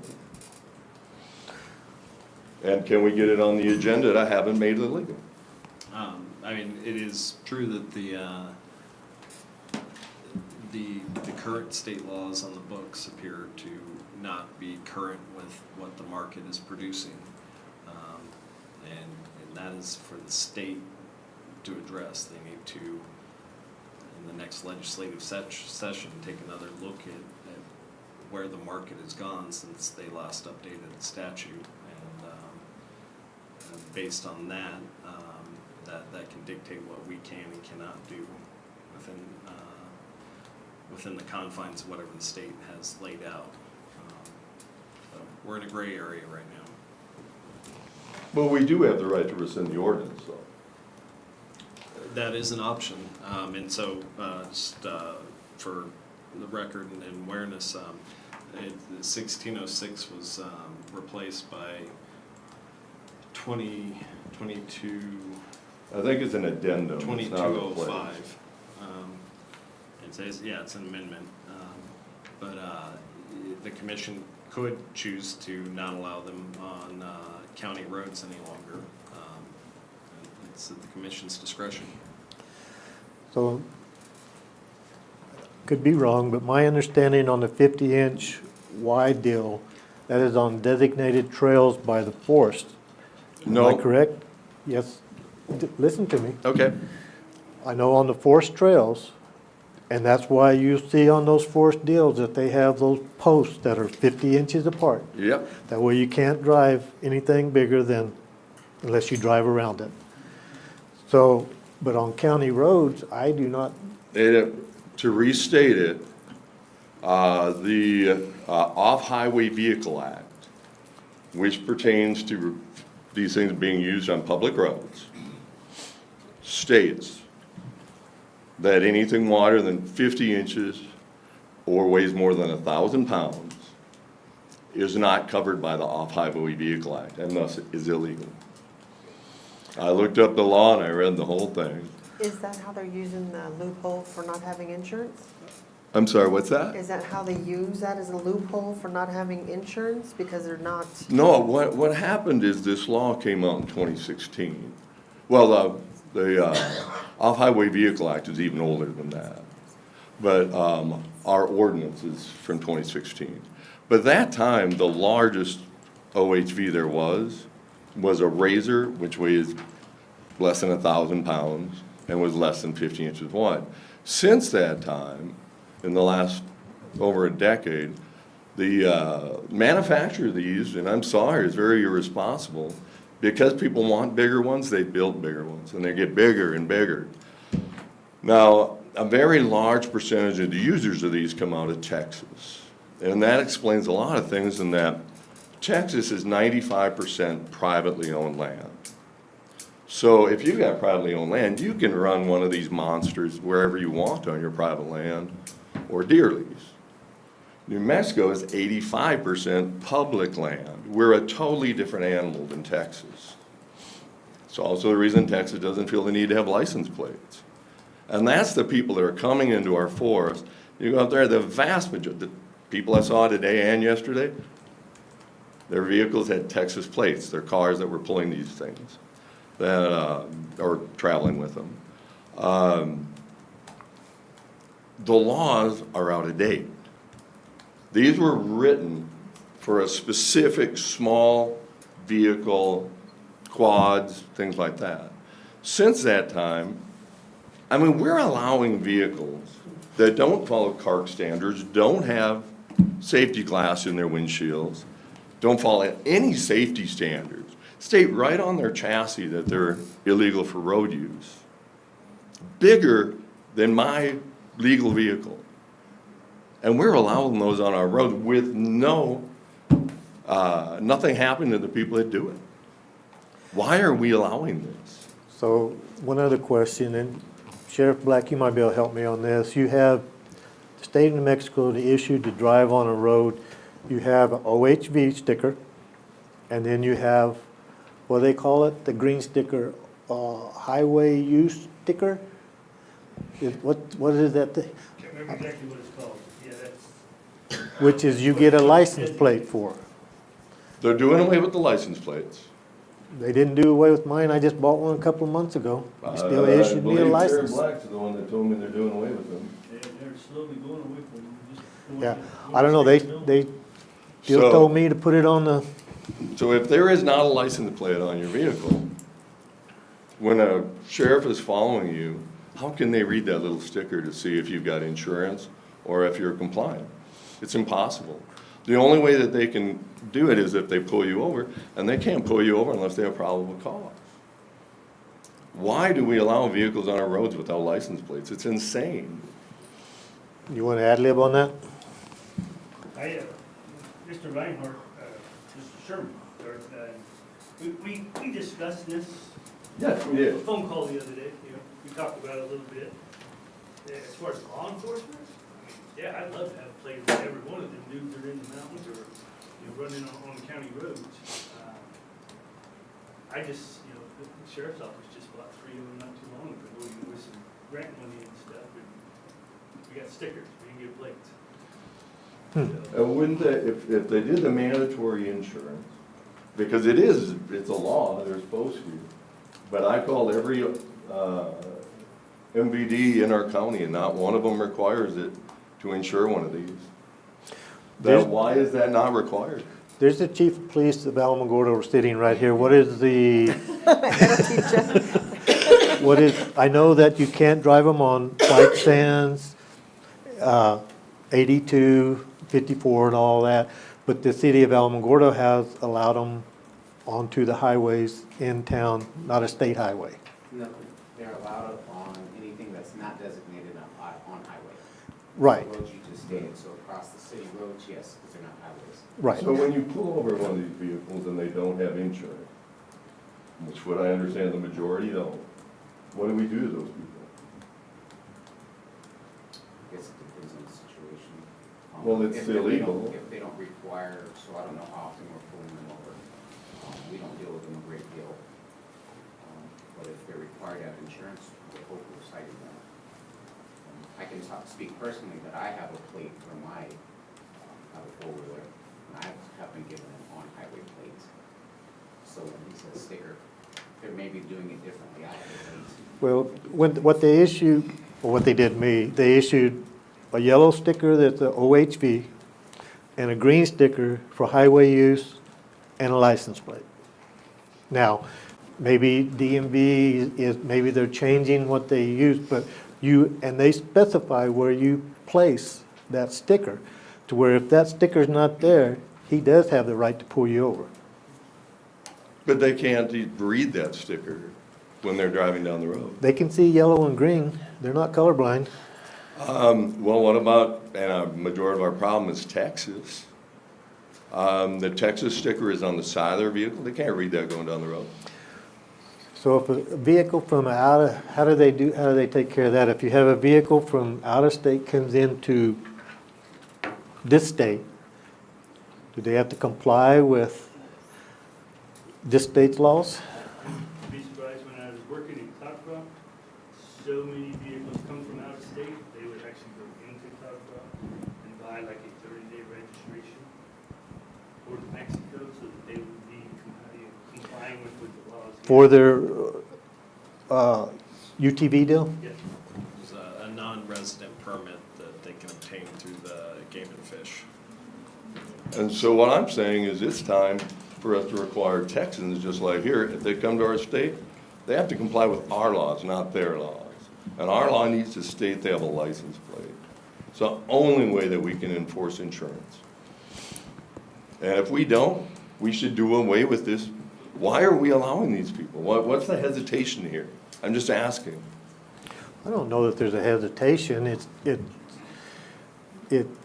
I'm just trying to understand, picture the law because you have the Forest Service law enforcement that they abide by these, the Game and Fish that is enforcing the rules on these, the Otero County Sheriff Department is, Alamogordo DPS is.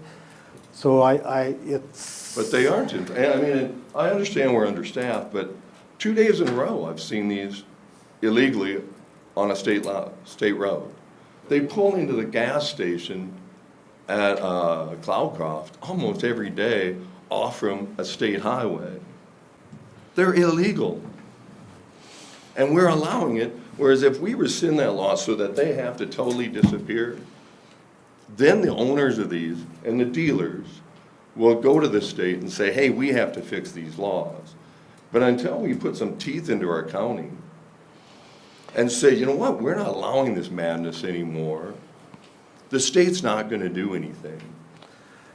Because if you go up to the northern part of the state, these things are everywhere. I don't live there. I know, I'm just telling you, this is the state of New Mexico. That's by your state statute. Ruidoso. They hate them just as much as we do. I don't know about that, but.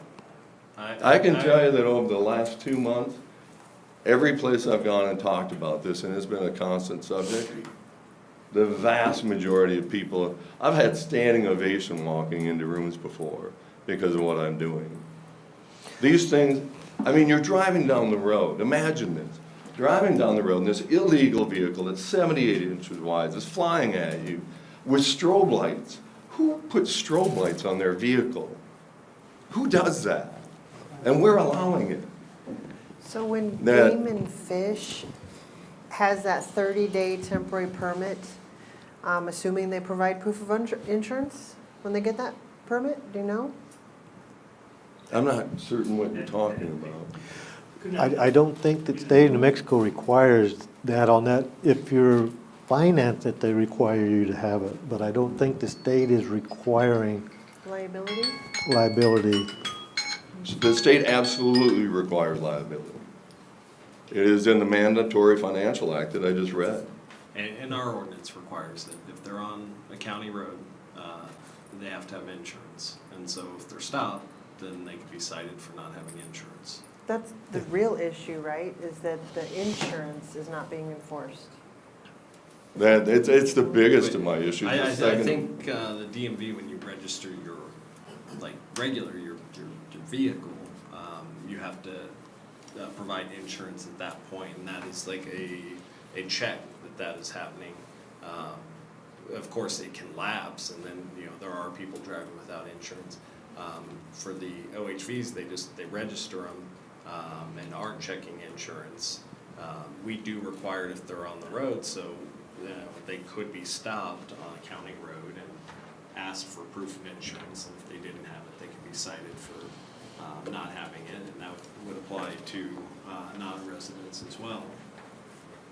But with a license plate, the only way that an officer can check for their license is to pull them over, unlike a car.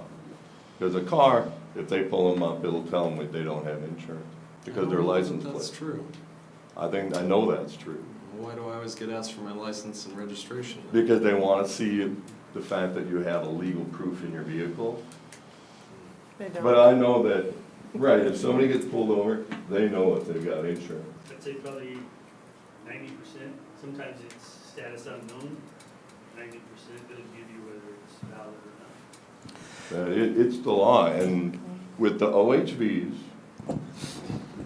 why does the DMV not require it? And until the state of New Mexico forces the DMV to do it, our county should not allow them. The majority of these vehicles, I don't think anybody's arguing with me that the majority of OHVs don't have insurance. That I couldn't tell you. There is no statistics, and the reason there's no statistics is because the MVD in this state doesn't compile statistics on it, which says it's none. I'd imagine more are financed than not. If they're financed, they're gonna have insurance. You know, the one that got in I'm an trying. accident with me Okay. was financed. Okay. What Someone they cut it off. had was collision insurance, because that's what they require so that their money's covered. They did not have liability, and no, the banks do not require it. Okay, our 20 minutes is up, so we need to keep moving on this, So are we gonna put this on the agenda to be voted on soon? Somebody would have to put it on. Somebody would have to put it on. We'll have. Well, that's what I'm requesting. A public hearing could be an option, because I would, I'd imagine that all the owners of the vehicles and the dealerships would show up, and I don't know who we'd have more on each side. I'd be happy to show back up, but I'm telling you, let them show up. That's what I'm saying is, why aren't the owners of these vehicles more concerned? As a motorcyclist, it upsets me when I find out that other motorcyclists are breaking the law. I told you before, anybody that doesn't have liability insurance that plays around in those vehicles, in those UTVs, are a fool anyway, because they should, if they was to ever have an accident and hurt somebody. That happened to us. Well, They did not have it. I'm sorry on that part. I mean, It happens to people every day. We have these vehicles driving down our roads illegally. and it happens to them in regular Chevrolet Impalas or Ford Tauruses, it doesn't matter. They're forced to have insurance by the state. Yeah, they're forced. And how long do they have it? A lot of them are, you can probably ask these two If officers right they here. drop their insurance within 90 days, they get a request to have their license plate turned back in. Absolutely.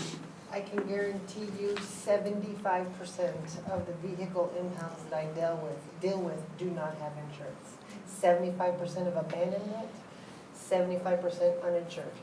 And that's why they're abandoned and, are we agreeing that it's good to not have insurance, that it's status quo?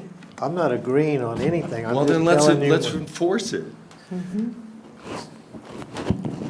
So, I don't know what we need to do here, but I know our time's up. We need to keep moving. Staff can direct I want to us see it on the schedule agenda as a public- vote. Staff can direct us to schedule a public hearing if the board wishes. We'll have a public hearing then. Thank you. Be on dates. You'll probably have to kind of pay attention to the website to see when it's posted by the time we get it. Because it takes I'll visit 2 or after 3 It's the gonna weeks. be- meeting to it's find gonna out be a how few to do weeks. that. Yeah. And I don't mean to be, this is our home. Those of us that live in the forest, we're sick and tired of this. I mean, yes, we've got more enforcement going with the grant that came out. The Forest Service has got more enforcement, but it's not stopping these people. I was at the gas station in Cloudcroft about 3 weeks ago, and a whole train of these things pulled up. And local people were walking up to these people telling them, we want you to leave. We don't want you here. That they're a nuisance. Something has to be done. Okay, well, we'll have the hearing and talk about it. Thank you. All right, going to item 16, discuss and hear public comment from Philip Rick Hodgkin on property 53 Alamo Otero. Cody, you might as well come on up on this too. Once again, I'm here about 53 Almatero, in addition to other properties, but that's the one that's on the agenda, that's the one we need to talk about. Nothing's getting done. Nothing's getting done at all. And it seems to be almost a standing joke. I've got half the people that are really involved in this don't even bother want to come here anymore because nothing's getting done. I'm representing at least 15 homeowners that live out in the Dungan Addition, or shall I say, west of the bypass off Alamotero. It's getting worse by the minute. The homeowner, the lady who owns the property has never even been notified that we know of. The guy who's there that they're calling a squatter, he's just a renter. He's not gonna do anything. The owner of the property has not been notified that I know of. We don't even know her name. I don't. I don't know what else we can do other than take matters into our own hands. We don't want to do that. Well, no, they can file a civil lawsuit where there's gonna be a lower burden of proof and get relief that way. So you can take action yourself. You don't have to wait for the county. You can take action, and everyone has been advised of that before. Okay? What can we do other than file a lawsuit? And this is just one of the properties that were just happens to be on the agenda. There's dozens. There's there's a set of twins that live right behind them, right behind this property that has about a half an acre of nothing but trash and vehicles, and they put up old garage doors to try to hide it. They're making an effort to disguise the filth and disgust, but it's just nuts. It's nuts, and nothing's being done about it. And I don't want to throw Cody under the bus, but he's dropped the ball a couple times when we're not even notified when there's going to be a hearing or a preliminary hearing. We don't hear about it until it's already done, then it gets dropped, and now we're back on the agenda again. We need to have something done about this. Cody, you want to? Yeah, Almatero's back on, 83 Almatero's back on the docket. As I said earlier, we had the pretrial and didn't have a summons issued to the resident. So I'm gonna make sure that he gets one today. I'll get with a neighbor and have him call me.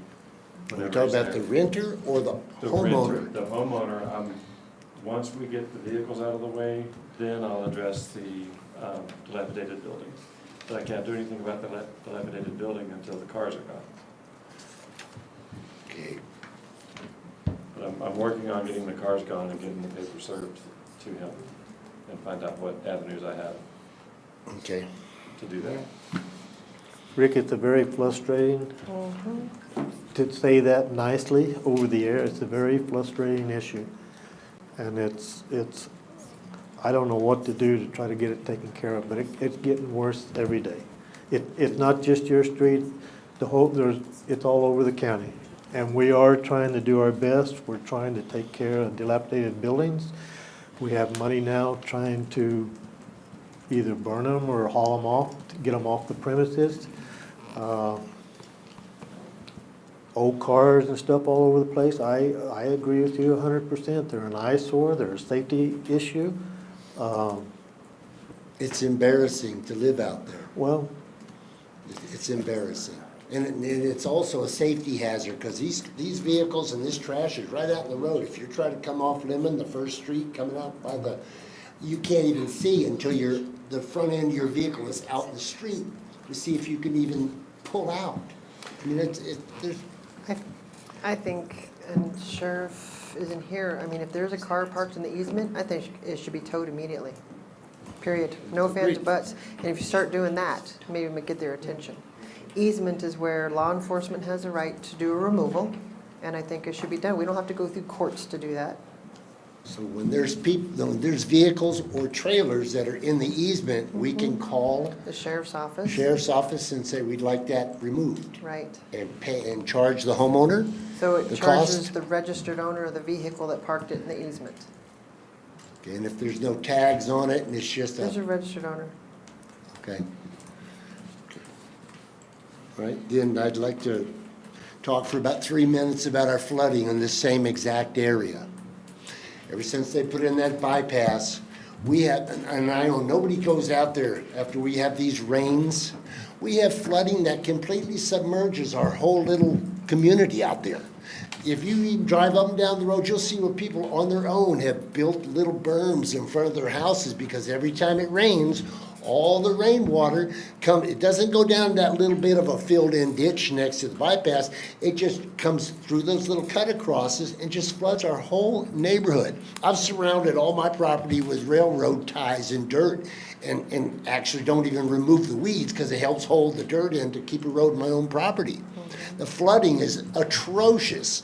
If they just put a 6-foot culvert underneath Otero and the bypass on the west side, it would take a huge burden off our community. Our whole road is underwater in less than 10 minutes with every rain.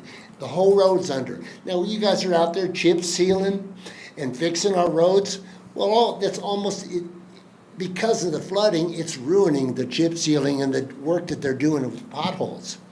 It's just crazy. We had a main water leak over here off of Lavelle Road, whatever road it is. They had a main water leak, and it just flooded the whole community out there. Just for when they're putting in those, what are those lines that they're burying? They hit the CCI, whatever. They're burying those lines. They hit a water line. And it just flooded our whole community out there, just hitting one water line, let alone the raining. So anyway, and that's another big issue. We're gonna be back every month talking about this stuff. We're not gonna let it go. We need help, and it needs to be repaired, and these issues need to be addressed. Can I make a suggestion? So the culvert that you're asking for, that's state highway. We're not allowed to put a culvert, I think it's 50 feet from the bypass. So, the old Inkwell building, we have constituent services for a state rep and a state state senator there. If you can go there and ask if they can address it during the upcoming session for funding to get a culvert there or something, and that'll go on top of the flooding mitigation that we have going on across the county also. That'll just help us with the fight, because we've been fighting that bypass flooding since I've been a commissioner and before that. and Cody, Matt, you're here. What was it that we had all the issues on the flooding on Smith and, was it Smith and Alamo Otero? Yeah, and that's all coming off of the bypass. But it was coming out of that canal ditch is where, whenever they redid and cleaned and got it all, So that's when all that new yes, water's when coming. the city updated all of their Army Corps 100-year flooding, it improved the drainage in those areas of the city, and then as a result, washed us out. This is part of what we're having the Corps of Engineers look at with the grant-funded study that we have, and then we have the $3 million planning and studying authorization after that. And so that, the purpose of that is to identify, we know these areas are, this is happening, so we have provided that information to the Corps of Engineers, and the intent is to get a plan and design of what can be done to address these issues and get the water out of these properties and not just send it somewhere else, but collect it and either get it in the ground or get it to use for the city or, you know, useful purposes. So some of these issues, I know you all have been traveling and looking at some of these areas. Has this area been brought to attention? It has. So I've got numerous videos too. I stay, when the turd floaters come, excuse my language, I go right out there and I got a whole phone full of video just showing that it's just a raging river. And it just goes right down out of Otero, and floods the whole neighborhood, and everybody's, it's just crazy. Just drive up and down there, you'll see everybody has created their own little berms to keep from flooding their places out. It's ridiculous, and it needs to be addressed and There's repaired. at least 100 other areas where that same situation is occurring, Okay. because we're a basin. All the water's coming off the mountains. And we're in the way, and so we get hit.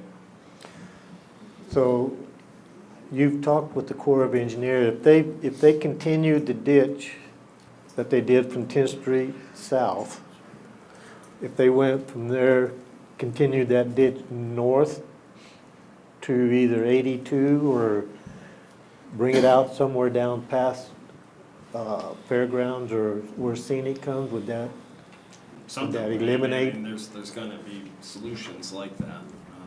So then the next hurdle is getting the funding for constructing them.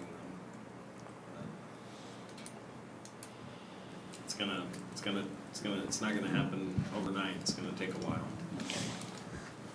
It probably won't even happen in our lifetime, but, I mean, it's work in progress, starting, planning. Anyway, I guess that's all I gotta say. I'm just hoping we can take care of this, and my brother Cody will step up to the plate and do his job and help us out. We really appreciate it. If those vehicles are in the right of way, like she says, and that's all county out there, right? Yes, sir. So, There was one vehicle that was in the easement after measuring, and he moved it that afternoon. So right now, there's not any vehicles in the easement. in the easement. Right now. What about the easement? I know this is different. Did you measure the one out on First Street? Yeah. Is illegal? No. No.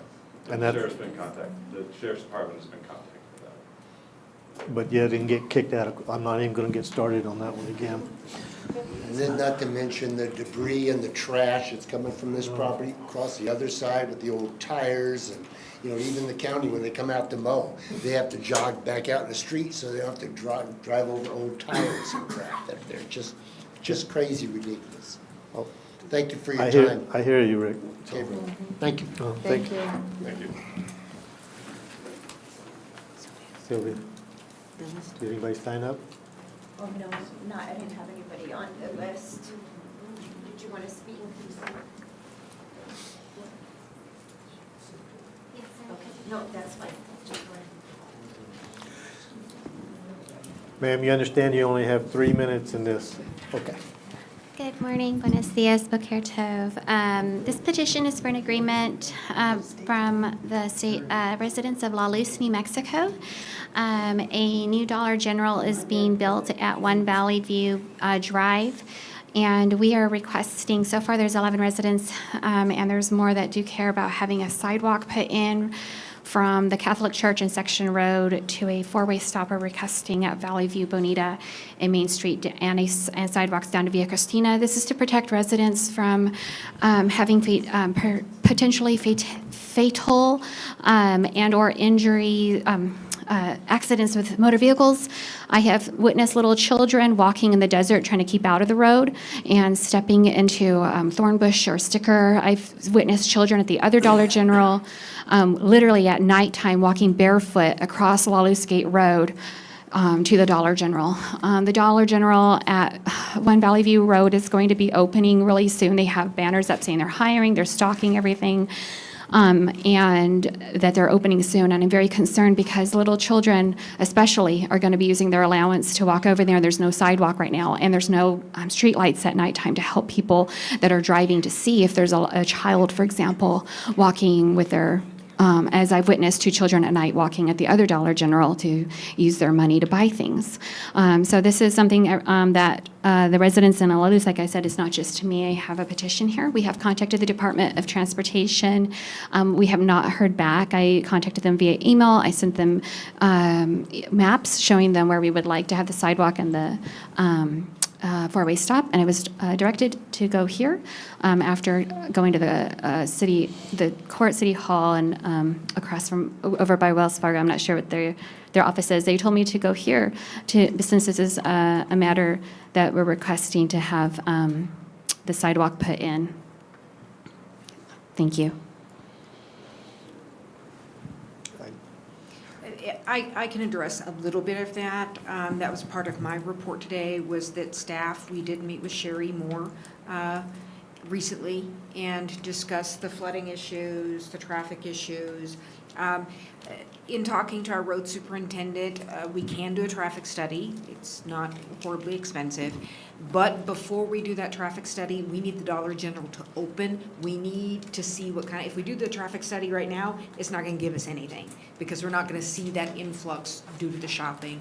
So that is something we have on our radar, is to consider a four-way stop.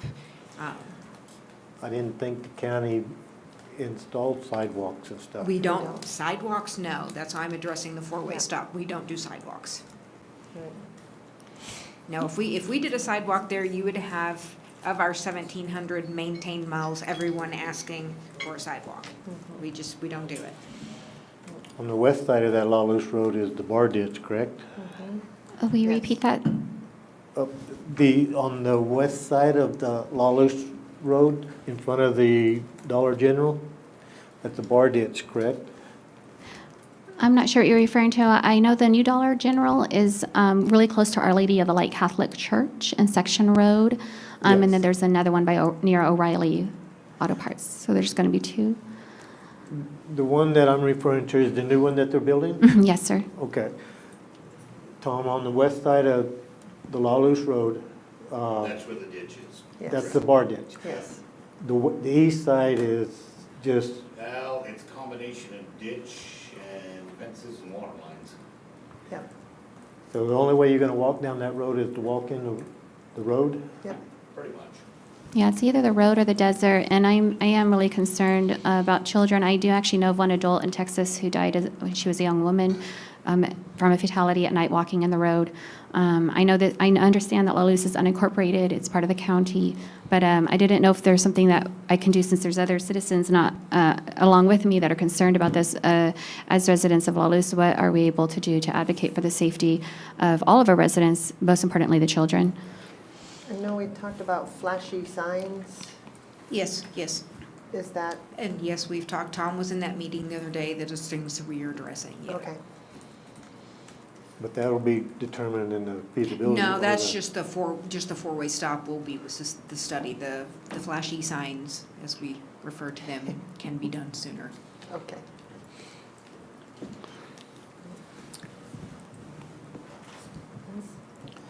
I don't know what else to tell you. Well, thank you for the four-way stop study. I do hope it's installed along with the signs. So my understanding, just to practice active listening, is that because of the location, sidewalks would have to essentially be a private installation. If it's a county easement, private citizens cannot install sidewalks either. Okay, so we're just looking at kind of maybe, if citizens want to, are we able to clear the desert so there's not thorn bushes right next to the road? If it's private property, you are free to do that, and the homeowner is in approval.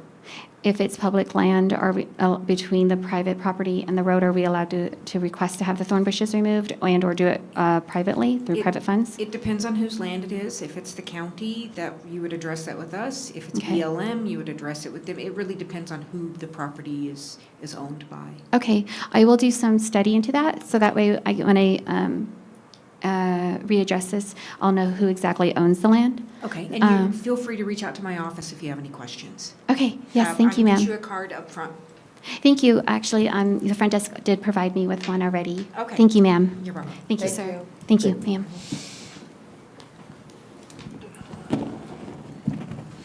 Did you get her name? No. Can you state your name for the record?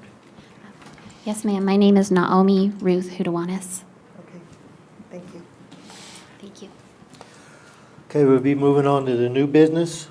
Item 18, request approval of resolution 09-11-25/114-12, 25 White Oaks, Lawless, New Mexico, dilapidated property in accordance with ordinance 22-02.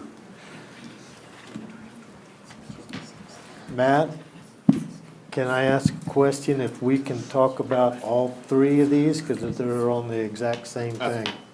Absolutely. So we'll talk about item 18, 19, and 20.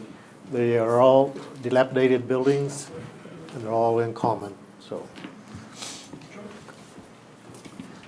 So I'm gonna let Cody address that. He's gone through the process, and the next step is on him. Well, you really throw it under the bus today, aren't you? Sorry. But I'm happy to see this. Thank you. That's okay. Thank you. So we discussed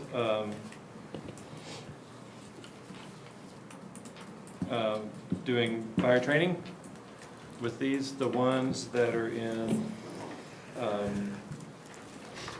actually all three of them.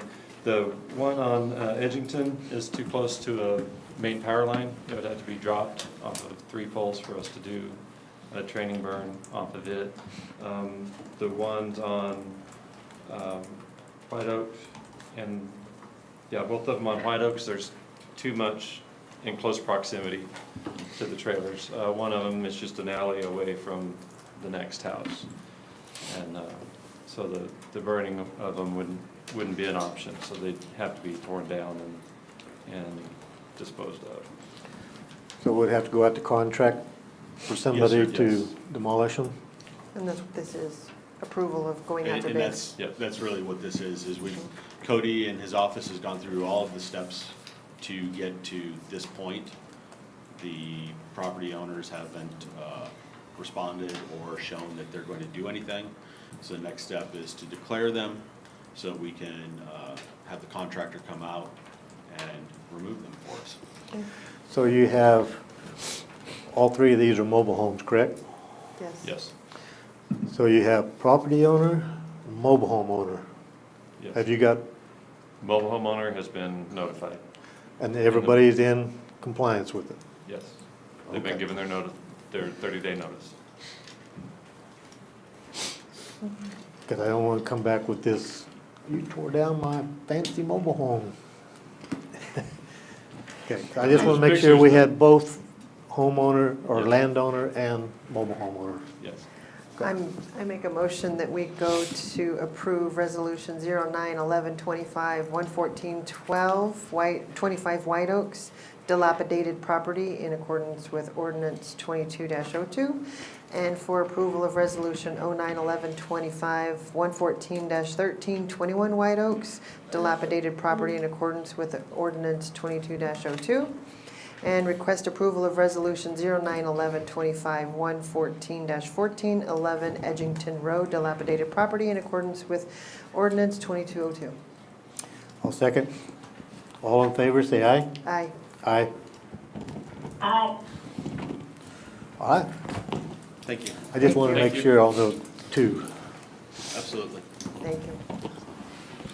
All right, item 21, request approval of resolution 09-11-25/114-15, expressing the intent of Otero County, New Mexico to designate the proposed redeveloped area as a metropolitan redevelopment area under the Metropolitan Redevelopment Code to prepare and approve the Metropolitan Redevelopment Plan for the rehabilitation and the redevelopment of such area, including the Patriot Point development, to authorize a 7-year redevelopment tax abatement through the Metropolitan Redevelopment Act process, including freezing property taxes per development level via public-private partnership agreements, and to cooperate with the city of Alamogordo and accomplish the same.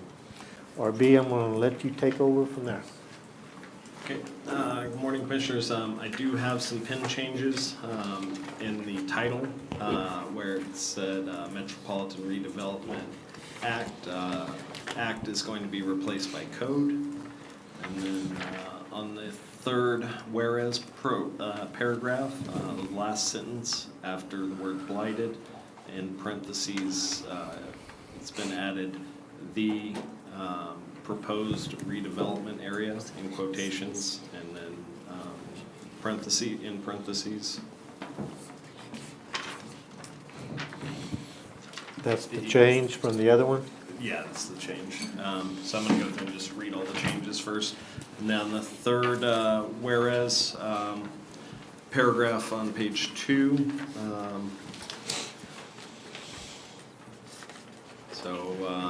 Third line, after ongoing process, it will now say to designate the proposed redevelopment area as a metropolitan redevelopment area. And then at the end of that line, through the Metropolitan Redevelopment Act process is being removed. And then on the last sentence of that paragraph, after the word operation, comma is inserted, and then the following as contemplated in the code. And then in the next whereas paragraph, quotations have been added to the word pilot on the third line.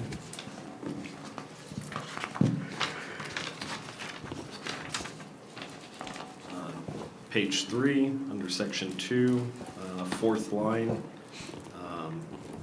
after 4, the following words have been inserted: the proposed redevelopment area, comma, including. And then section 3, on the third line, after Alamogordo, the following words have been inserted: to designate the proposed redevelopment area as a metropolitan redevelopment area pursuant to the code, and then the word in is removed, and implementing is changed to implement, and the word the is removed, and the word a is added. So again, it would be City of Alamogordo to designate the proposed redevelopment area as a metropolitan redevelopment area pursuant to the code and implement a metropolitan redevelopment plan.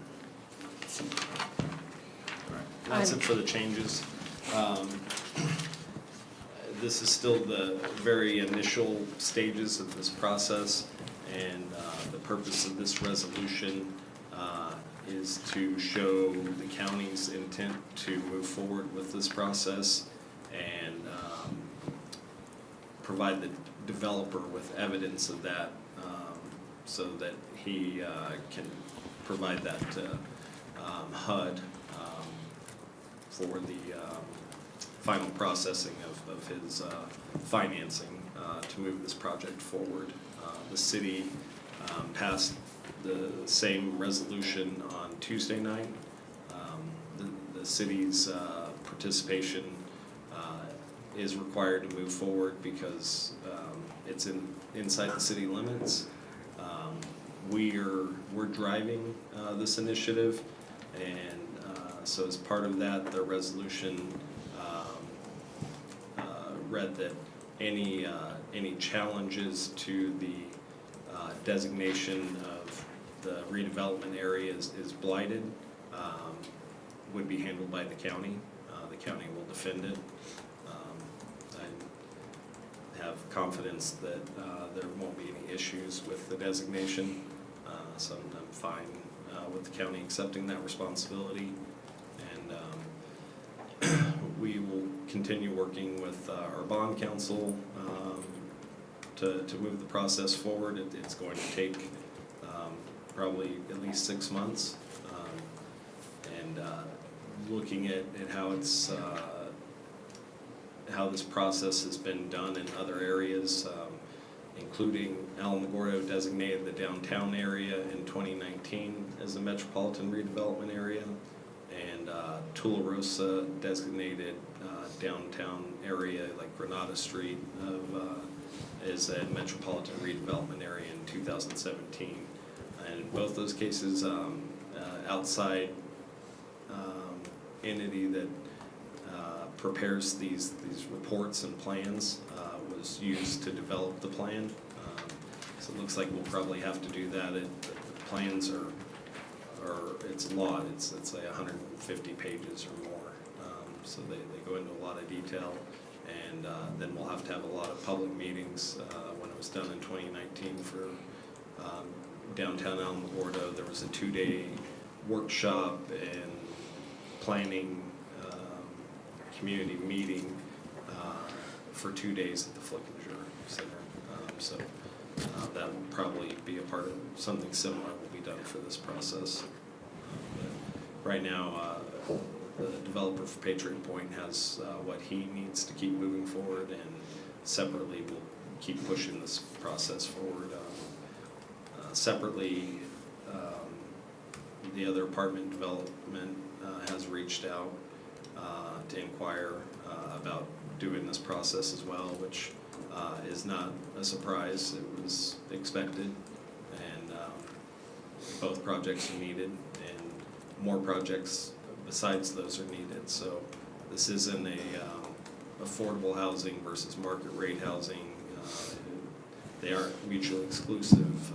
It's not one or the other. We need both. We need the full spectrum, and we need it now. And I think there's going to be some things happening at the federal level too. The Treasury Secretary mentioned the possibility of declaring a housing affordability crisis in the coming months. And so we're keep an eye on that and leverage any tools that that can provide for us to address these issues. Let's stand for questions. I don't have any. Nope, I'm ready to make a motion. I'll make a motion to approve Resolution 09-1125-11415. I'll second that. I'll second it. All in favor, say aye. Aye. Aye. Aye. All right. Moving to item 22.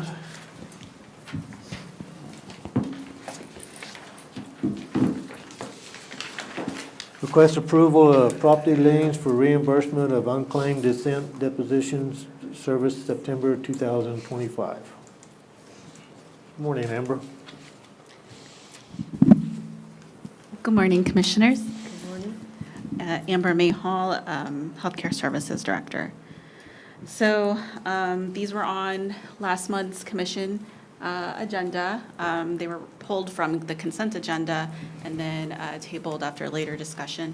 It was probably appropriate to table them. There were some errors in those liens. I have corrected those errors. And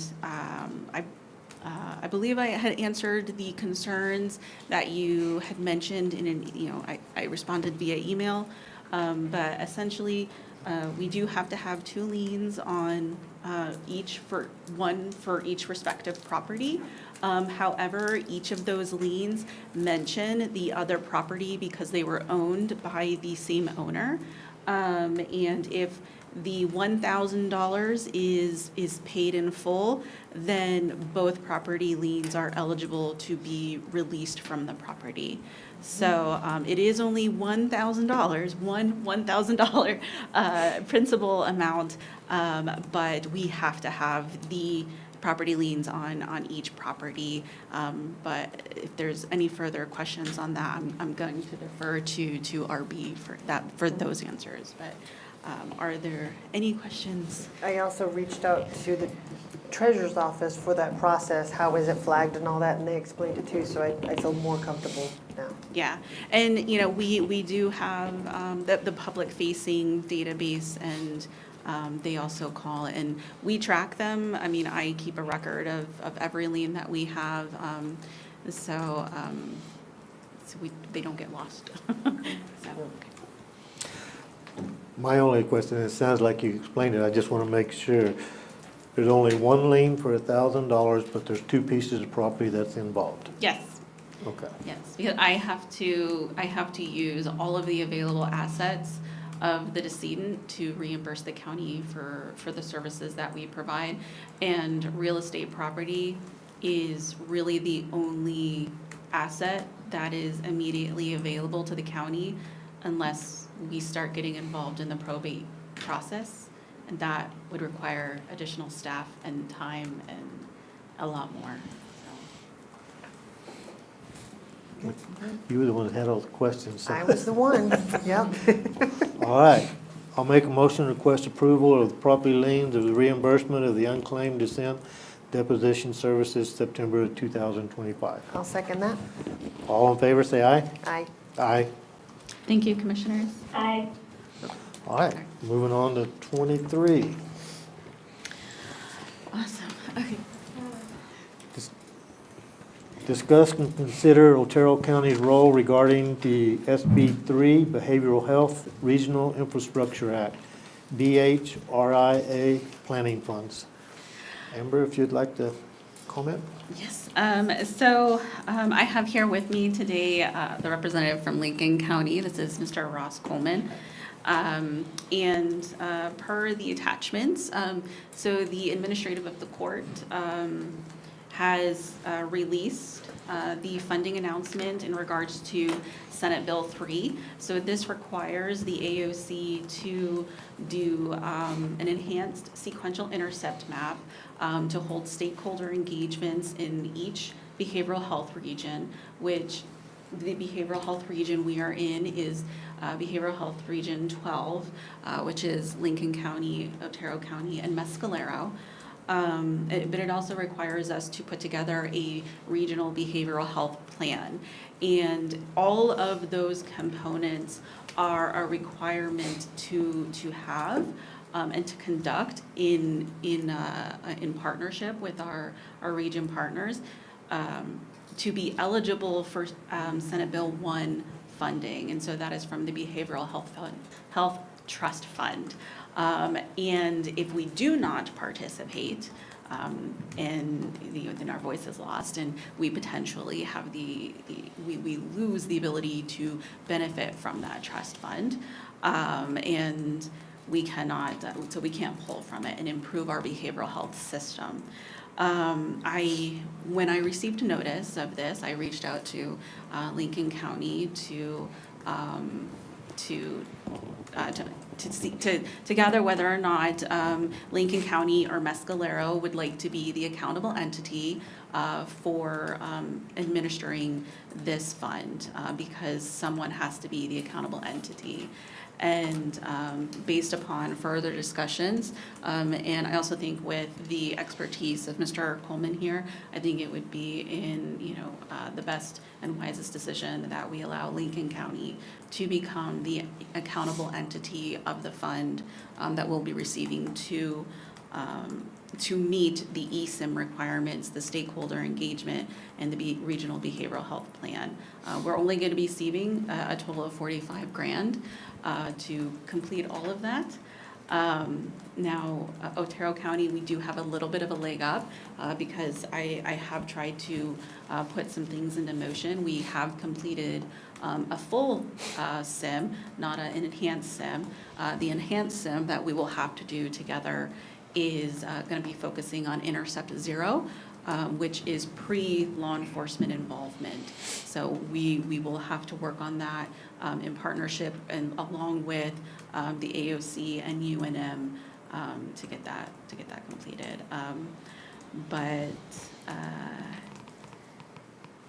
Yeah, so we're gonna have to do this, and I would like to introduce you to Mr. Ross Coleman, and I want him to talk about himself. Morning, thanks for having me, and first of all, our county manager was gonna show up, but he got pulled away, so he apologizes. What we would bring to the table is a lot of technical writing capabilities. That's what I do a lot of for Lincoln County. We also are about to hire a GIS planning technician starting tomorrow. And so we plan to integrate those skills into this fold, and so that we have a comprehensive package for all three entities, including Mescalero. Okay. Is Mescalero going to have a representative in this picture also? It is recommended that they do have representation. We both have reached out to Mescalero's leadership. We have not yet received any response back from Mescalero's leadership, but we will continue to reach out to them. We want their participation. We recognize that it's necessary. Lincoln County probably serves Mescalero a lot more than Otero County, just because of the location of a lot of the resources. And we want their voice at the table. We recognize that it's important. So yes, they will, even if, leadership still doesn't reach out to us, we'll still reach out to the community. And we still have some avenues that we're taking to get hold of the correct person over there, so we're looking into that almost daily. Because they have a behavioral health program already up there, don't they, or do they not? I mean, because that's why I was wondering if they were going to. I could not speak on to the breadth of the services that are provided up there, because that's only for Mescalero population. It does not serve the overall community. This grant application, is the funding only available one grant applicant going to be awarded per district? Yes. Have you been speaking with the courts? Yes, I did not speak with the courts. He did receive contact from the courts, and I know RB was contacted as well. We both understand that they requested to be the accountable entity. However, based on his experience and what they're going to be bringing to the table, I think that Lincoln County being the accountable entity would be the best. I spoke with them yesterday. In fact, when we're done here, I'm going to be talking to them with her, and they were very acceptable of us being the accountable entity as long as they're involved. They wanted to make sure that they've got a seat at the table, which they absolutely do. So. Can I ask who you spoke with?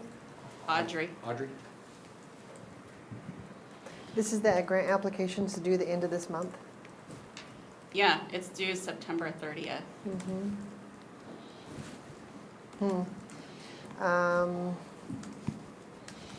That's interesting. So Because I thought, because I'm involved in that group heavily, and we just had a meeting, and we, as a group for this plan, decided that the courts would be the applicant for this, for the planning of the funds. So I can tell you from my conversations with Esperanza, with the AOC, my interpretation is that they're expecting one of the counties to become the accountable entity. It's not the court system. I mean, it's not to say that they're not eligible, but their intent to the people that they're reaching out, it's the counties, because we're the ones that are gonna end up being, involved at the end of the day. I know that we're under a timeline, but I'm just confused by the different information I'm getting on who's going to be applying and who's going to be distributing, because I know that the mental illness facility that we're trying to put together, was the target of this planning stage and this application. Is this something that we can table until Monday? Can we add it onto Monday's agenda? Because I know you're under a time. Yeah, and also, just so you know, like, I understand that you want a mental health facility. It's only gonna be funded from the SB1 funding if it's in the regional behavioral health plan. And that's going to be pulled from community participation. And we would have to rank our top 5 priorities. Hopefully that comes out of the conversations from our stakeholder engagements and the enhanced SIM. I mean, it probably will come out, but it's only at that point that then the AOC and the healthcare authority will then decide, because they're the decision makers in how the funding gets distributed, they'll decide how the funding that's handed out to the counties. And from my discussion yesterday with the representative from the Affordable Healthcare, or the Affordable Healthcare Authority, sorry, I don't know why I said affordable, but the Healthcare Authority is they're going to be using a bunch of different rubric in order to decide how that funding gets utilized. And it's probably gonna be based on geography, population density, you know, what the actual priorities are, and stuff like that. So we don't even know what will actually be funded. So when you're talking about funding, on page 5 of 9 of the application for behavioral planning, is asking total amount requested up to 45,000. Is this, and then it says a budget number, timeline, invoicing. Is this something that we need to budget for? Is this a no, grant that's gonna come? This is money that's coming to us. Coming to, okay. Yes, and if Lincoln County becomes the accountable entity, they'll be receiving the funding, the money. They'll be accountable for how it's spent. They'll be providing the reports to the AOC. And, I mean, they'll keep us in the loop of all, you know, of all those communications. But, I mean, them being the accountable entity just means they get the funding and they're gonna be spending it. Okay. Yeah. So, Double checking. because I know that there's another applicant, and if you're saying there's only going to be one applicant per region, I would like to table this to find out more information. And if we have to call a special meeting, because I know you're under time, I'm willing to call a special meeting, because I don't want to get in the way of you applying for this, if that's what's needed. It's just, I want to make sure that everybody that's applying for this money is talking on the same page, because we all want the same thing. But Who was the other applicant? Was that the court? so the courts, yes. I spoke with Audrey yesterday. She reached out to see if we were okay with the court being the administrator, the fund administrator. Yes. And I told her I would talk to Amber. I spoke to Amber. The concern that was expressed was like a balance being struck with like Lincoln County getting a balanced portion and assessment. And Amber expressed that Lincoln County was getting put forth as the administrator and that they were going to have an expert. So I sent that back to Audrey and haven't heard back, but. So I can't remember the name of the facility you guys already have up there. Is it youth that you already have? That's Sunset or something. I don't, you guys have something. And so I know that we are, when we have our discussions about Otero County, that we are including that. In there is your services that you provide, and these are the services we want to provide here. I don't want to vote it down. I want to table it. Okay. And I want Audrey to come to the table. I want, maybe Judge Schneider. I want to know where we stand on who's going to be operating these funds. Okay? I support it. If there's one pool to pull from, we need to make sure we have the right person pulling from it. Because it's my understanding the courts are going to be handling it. So it is the administrative office of the court that will make the final determination. Mm-hmm. It is our letter of support that will be a heavy weighted consideration. if we do not support Lincoln County, it is still highly likely that they can obtain a letter of support from Mescalero, and if they receive a letter of support from Mescalero, that's going to be also weighted pretty heavily considering Mescalero is in Otero County. Yeah. I don't mean that this is a competitive bid. There needs to be a cooperative agreement that we are all working towards the same thing. So, but if there's only one $45,000 to pull from, then we need to plan the entire 12th Judicial District together with what's going on. And so that's where I stand. I motion table. And just so you know, that is the intent of Lincoln County. Our intent is not to take the money and use it for our facilities. You know, if we find that Mescalero needs, their needs are greater, or Otero County, that's where the money's gonna go. Our involvement is really to help with the writing and get the documentation done. So we're open to a partnership and doing whatever's best for the region, not necessarily Lincoln County. Yeah. Just so you know. Could this be something a phone call could straighten out right now to? But, you know, I seen this on the agenda, and I actually reached out to Judge Schneider with questions, and we didn't connect back. So I want a conversation with. Commissioners, we can table it until Monday. We have enough time if we change and republish the agenda this afternoon. And then perfect. everyone contact and make sure all parties are here Monday for that discussion. Perfect. For Thank Monday? you. Yes, we'll add it to that Okay. agenda, so you will get an updated agenda. Okay. Sorry, I didn't mean to throw a kink in it. I just want to make sure we get everything encompassed that we need. And I mean, literally everything. I mean, So- we want, we've discussed pretty heavily between us. I mean, we want everyone involved. We recognize that this is important. And yeah, so it's fine. Okay, thank you, thank you. Okay, so right now we're gonna table this till September Monday, the 15th, 15th. Okay. meeting at Thank 9 you. o'clock.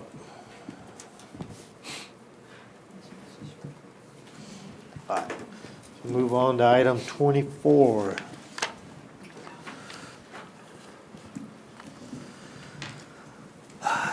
Request approval to update the intergovernmental agreement for the Regional Mobile Crisis Response Team Services, MCRT. Good morning again.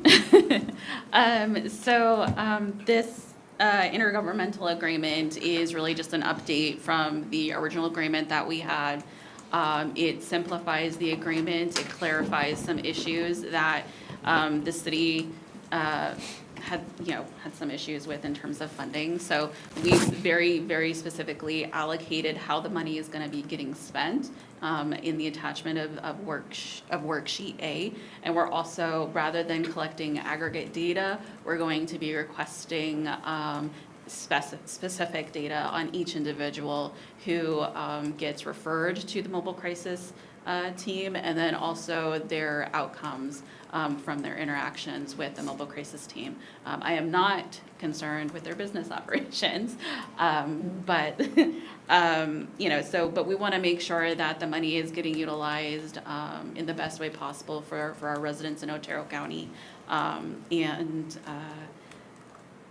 so it does increase the contract amount because as inflation and costs of things go, costs are going to increase. So the cost worksheet attachment A takes that into consideration. Additionally, the city of Alamogordo does implement an automatic cost of living increase for their employees. So I, at minimum, am going to expect cost of living increases that will be reflected in the cost worksheet A. So every single year, this contract will go up. What do we currently pay them? What do we currently contribute to this? $150. And this comes out of your budget? It does. And it's going up to the 215? Yes. And does the city of Alamogordo contribute the same amount? Or what is this, a 50-50, 60-40? It is not a 50-50. They do contribute. They have to ensure that they have a clinical director on staff. That is Jeanette. They do pay for, other things. I don't have access to their whole budget, but if Jeanette would like to speak to all the things that the county pays for. Good morning, Commissioners. On the city side, part of the budget that we put in is my salary as the clinical director. We pay for 2 full-time peer support salaries, as well as things such as gas or fuel as we travel throughout the county, cell phones, computers, anything that has to do with office in the city, radios. That's the majority of the budget that comes from there. Oh, advertising, promotion, supplies, those types of things all come out of the city's budget. And this agreement's been in place for years, correct? Correct. Yeah. It's just the amount's going up. It's Yes. going up. And we, you know, I mean, lessons learned, you know, stuff like that. So I am trying to, you know, improve the process and the program, you know, on both of our ends. One of my goals with this updated contract is hopefully within a couple months, we'll have something to bring forward to the commission, which will allow my department and the mobile crisis team to communicate a little more regarding the individuals that they see. And my goal is that if they are referred to certain services, that the county will pick up that cost under our healthcare assistance budget if they go willingly. And if they go unwillingly, that includes another cog in the whole thing, and then we don't pay for it. We want people to make the decisions that keep them out of the detention center. And we want to make sure that they get the services that they need and they get the help that they need, rather than taking them to the emergency room, or rather than taking them to the detention center for mental health services. So we want to make this a little more of a robust program and get a little more involved, especially in my department, because I would like to spend money. It's one of my favorite things to do. Easy come, easy go. No, I completely support this, and I know that in the future, this is all gonna come together with all the planning that's going into this. Yeah. And yeah, even though it's an increase, it's all out of Amber's budget, so I'm okay with that. Let's spend her money. Yeah. Let's spend her money. And I enjoy doing that. All right, I'll make a motion for approval of the update of the intergovernmental agreement for the Regional Mobile Crisis Response Team Services, MCRT. I second that. All in favor, say aye. Aye. Aye. Aye. Aye. Thank you very much, Commissioners. Thank you. Yeah. Have a good day. You're not the next one? No. I gotta pee now. We haven't seen you in 2 months, and you just Good throw it seeing on you, our Chief. lap. Thank you. All right, item 25.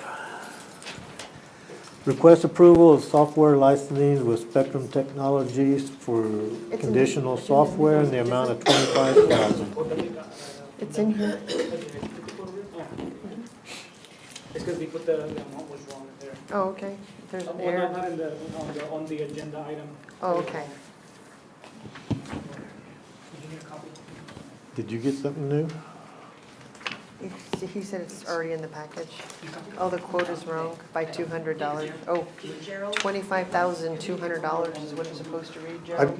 I don't know, that's what I'm trying to figure out. If I gotta, It's wrong here. This needs to say $25,200. oh. Actually, it says $2,500. Says, yes, it does. So $25,200 is what it should say.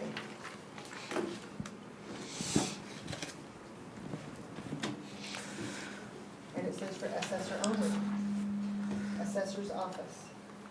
Oh, they always, usually on previous quotes, they always put assessor's office, but I told them to correct that on, because we also got another quote from, that was during the time for Matt, we were upgrading him to Windows 11 Pro, but I don't know why they always put assessor's office, but they get that corrected. Pamela, can you see if Matt, we discussed this the other night, and he's still not real happy with this VPN thing. Can you ask him to come in? Yes. Go ahead, I'm sorry. Getting rid of dark trace. What was that? Getting rid of that dark trace? Oh, no, this is just like a, well, good morning, Commissioner, I'm Ibrahim Saldana, Otero County IT Director. And, last month we got this quote from Spectrum, and we have Spectrum online too. I have James Hurst, Mr. James Hurst and Mr. Scott Anderson from Spectrum. They are also our Microsoft partner. And I know there were some questions about getting conditional access. See if I can get somebody, because this is like to adjust the volume on the. So why do we need this? Well, currently we were using, especially for our fire stations, we're using a VPN. That's and then sometimes it's like something when like especially if there's an update from Microsoft, sometimes their VPN gets cut off, and so there's been some issues like tomorrow I have to go to Lake Mescalero to set up a VPN. I don't know, Friday tomorrow, especially when their computer got completely wiped out.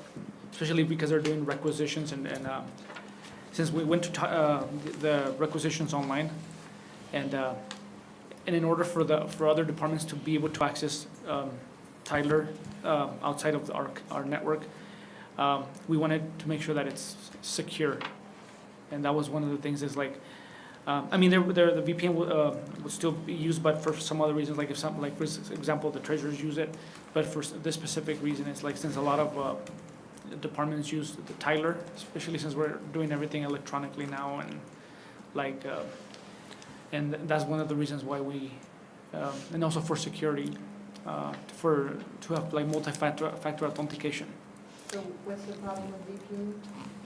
That's why I'm trying to get Matt in here, because he's got some fire issue problems with it. And commissioners, if I can just briefly chime in, we have certain systems we work with. Finance system is one of them that you cannot access unless you're in one of our buildings.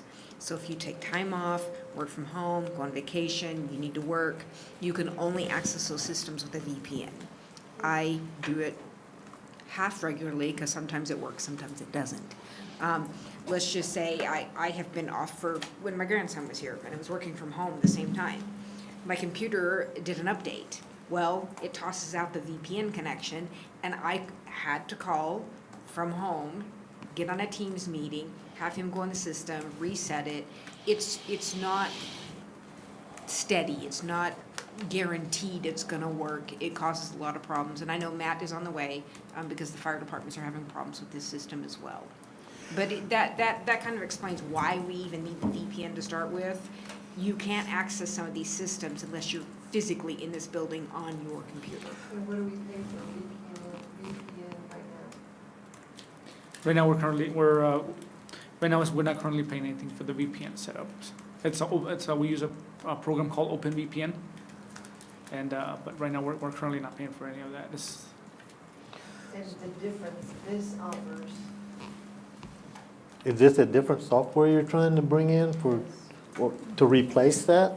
No, this is so whenever you have like because whenever you log into our Tyler, it uses your Microsoft account. So if we put this out there, if somebody's account gets compromised, they can make changes to the system, especially depending whose account gets compromised. Like if it's finance director, like so for example, let's say Julianne, if her account gets compromised, then they have a lot of access to that system, making changes and things like that. And when we have conditional access, that means like we would be able to put the system out there where you can access it from the outside, but you won't be able to log in unless you have this conditional access. So the conditional access is like when you're in our network, it will not ask you for multi-factor authentication unless you're outside of our network, somebody from outside of our network accessing the system. He's on his way. I don't understand a word he's saying. I don't understand the differences. Can somebody break this down into, I'm just a builder. I don't understand any of this computer The language. system he's looking at, for one, is more secure, more stable, gives us the opportunity to be able to access data outside of the county building when we need it. Yes, there's a cost to it, but if you see what the free thing gives us right now is instability. So- I have VPN on my county laptop, and I can take it home, and I can look at all that stuff. Until it doesn't update. And then it just bring the computers, they fix it. So that was $25,000. Well, let's hear from Matt. Matt's on his way. He was. And this money is to improve the system? To improve our access. And this is annually. Annually. I know And that it's- Matt, David, do you still have, you have this problem too? I have no idea. After that.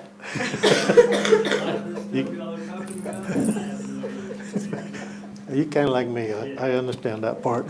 So, I have a guy that can tell me that. my understanding a little bit from what Matt told me, Can I say something? Yes. Sorry, this is really weird doing this on the phone. I've worked through VPN before at my previous job, and it is very unstable. And a lot of times you can't get access to all the drives on your computer that you need. So it makes working like in a different location or from home really inconvenient, and it's not real safe. So I know this is, it's money, but in my opinion, it's well worth it. so this is security to the system? It's a more secure access. Yes. And for what it's worth, I support it, but that's just my 2 cents. I just need somebody to tell me what this is. Could I make a comment, please? Turn this up a little bit. So as far as converting requisitions into purchase orders, right now Wendy, she's the only CPO, the Chief Procurement Officer, or Certified Procurement Officer that we have. She's the only one who can do that. And so if she's away at a training, if she's homesick, she has to have her laptop with her and hope she can log in with a VPN. Otherwise, we have requisitions sitting out there that cannot be turned into POs, and sometimes there are things that we need to get purchased. So this would be a very big benefit for the purchasing department as well. Thank you, Because Julie. then she could, from her work cell phone, she could log in with multi-factor authentication for security, and she can go right in and she can review those requisitions and she can convert them into purchase orders from wherever she happens to be. So, Matt's situation, will this improve his situation? Yes. Well, that's all I need to know. What other companies are there, and how many other price options do we have? So whenever I was searching, I was trying to look like for dart trace, and even with Microsoft, like different ways of doing this, and even when I went to the IT affiliate back in was it June? That's one of the things that they had recommended is just go directly using Microsoft, like for their conditional access. So that means that I would have to create a Microsoft ID under my commission account. Like you would have to create it like under this access, like under you would have to use Microsoft's conditional access, and then I would have to so for all the users, what I would have to set up is set up a couple of trusted networks that where it does not require dual factor, but if you're outside of those networks, like especially like our internal networks, that means it would require you to do multi-factor. Because I know for some users, like in a detention center or any other users like that they're working here and they don't use it like outside of here, then they would not need to do the multi-factor because it would not prompt them here. It would just prompt them outside of the network. And there's no other company that's lower cost, For Microsoft, no. or whatever. For conditional access, no. I try to look for other ones like Arctic Wolf and Dart Trace, and for Our trace is a hard no for me. I hate that. So don't even mention them. Okay. So, Monday night, you and I had a little conversation about this topic. So, yes, Commissioner. Right now, we have access to mobile CAD for putting it on our cell phones. The current VPN I don't know what happened to it. In order for me to access the VPN now, I have to be on a Wi-Fi network, which that's all well and good, but it's designed to run off of the mobile data. So I have to log on with my personal phone, open up my hotspot to hook up to my work phone so I can open up the VPN so I can connect to CAD to see what's going on. Because we had a call down at Chaparral and Commissioner Matherly asked me what was going on. Like, give me a minute. So it's a process now, and if I didn't have two phones, I wouldn't be able to do it. Not sure why that happened, what changed. The other issue that we're having is with a second VPN, because my office, it's easier for us to carry the Microsoft Surface in the field versus a rugged Toughbook. We're using the Microsoft Surface. The new processor is not compatible with our current VPN, so we cannot hook up to do any of the Tyler functions or connect to CAD so our codes officers can show that they're out at a site doing a code complaint. They can see what's going on if a code complaint pops up on their CAD.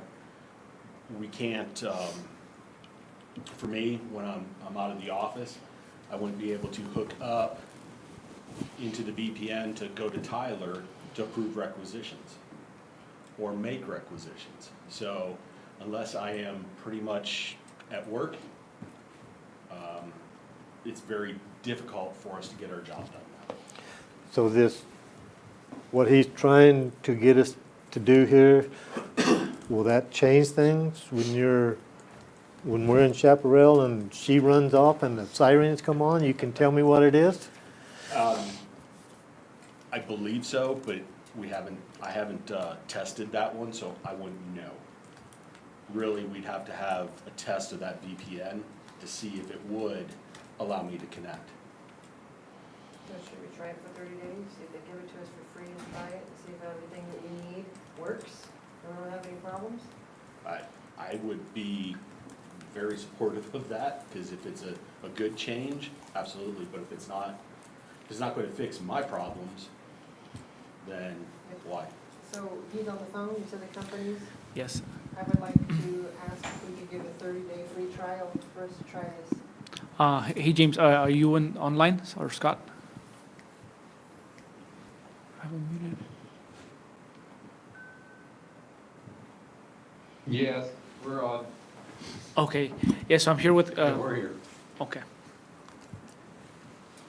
So one of the things that they say, if we could try this for 30 days to see if it'll help us with our It's a current. yearly, Go ahead. it's a yearly subscription. No, it's yearly, is what he said. What do you say? It's a yearly subscription. I would like to go find a different company that's willing for us to see if this works for us, encompasses everything, and a trial of 30 days. So Matt, ask him if this will fix your problems. So, do you hear the problems that we're having with having to log into the VPNs?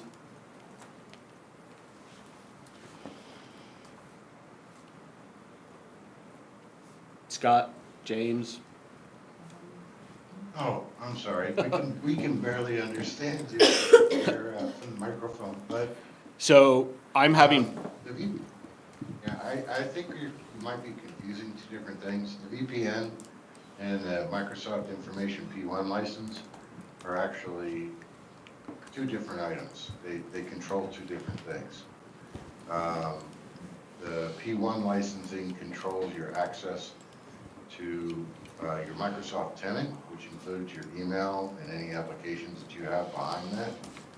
And the VPN actually allows you to connect directly to your network through a network device or network software, depending on which VPN you have.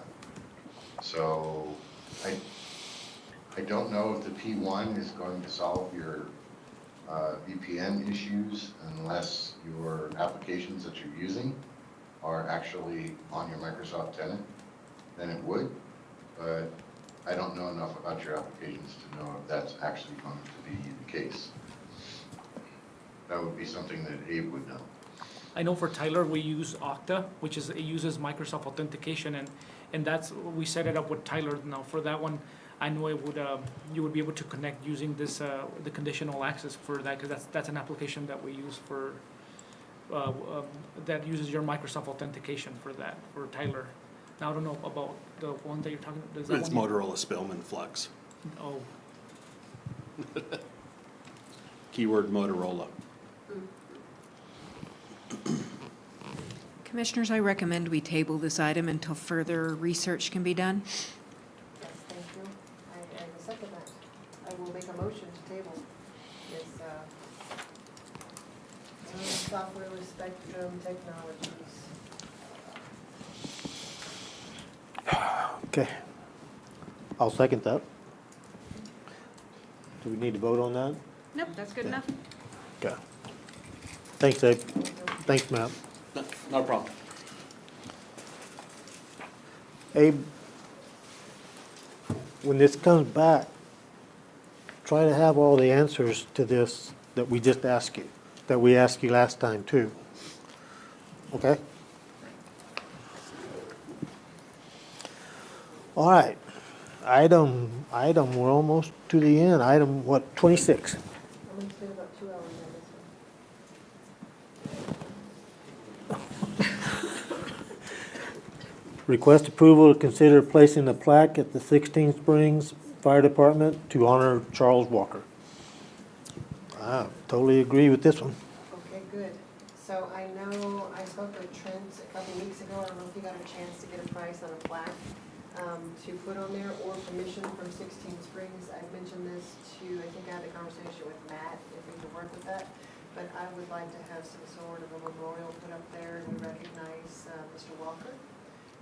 And if we have to approve, I don't know what a plaque costs, $200? You know, and Yeah, you don't have to. I mean, I can take that out of professional services. We can take it out of commissioner's discretionary funding. And we, you know, other than your vote today, before when we get a draft, before it's made, we can email it to you so you can all take a look at it and make sure you're good with it. So if we do this and we want to do a plaque, I would like to get his family to come in. We can present it to him here and then we can. We'll do a thing. Yeah. up there. Yeah. You know, Well, install the yeah, we plaque, could do it up Yeah. there too. do I don't know, ribbon cutting or something for it. Let me check with his son-in-law and make sure Thelma, Charles's wife, everybody's in good shape to get up there to go do that. Okay. I mean, if we have to do it down here, I'm okay with that. Yeah. I was just thinking of the presentation of the plaque and the installation and all that. Okay, let me check with them. Okay, And yeah, then- all we need now is for you to let us move forward, getting a design and some verbiage and get you a proof to look at. Okay, perfect. Okay. And we can even do like we've done on other buildings with the plaques. We could have another plaque that's made up for the battle. Okay, that'd be great. So, That way, if it is done down here, they have the plaque and the other one is hung up at the station. Because I know some of them can't go back up to those elevations anymore. They're all living here in town, so.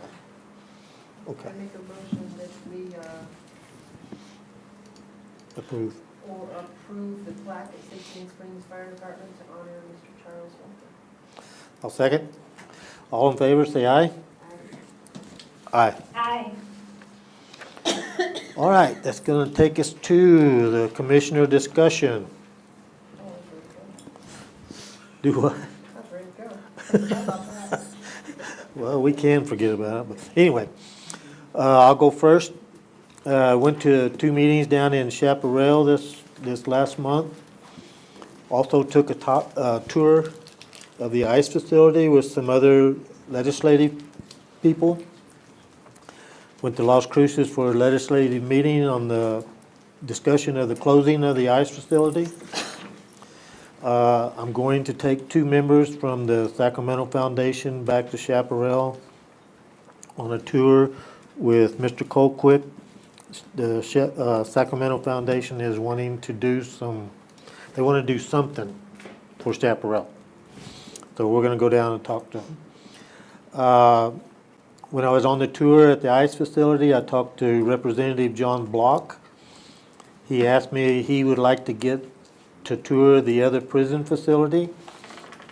So I asked him to let me know when it would be a good time to go, and if any of the other representatives, senators, or anyone like that would like to go, to get me a date.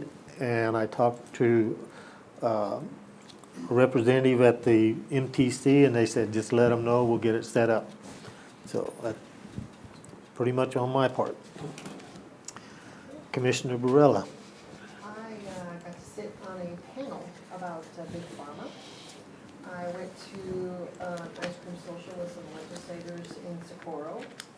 I went to the grand opening of Senator Jim Townsend and Representative John Hammond's grand opening for their legislative district office. I also toured the ICE facility. I've been having a lot of coordination conversations about flooding in my district. I've also been watching all the internet conduit installations across the city, and I'm excited that's all coming to fruition, even right in front of my business. I know it'll go away, we need it. But that's all right. I would also like to take this time to recognize an employee, a previous employee, Kathy, who has passed away.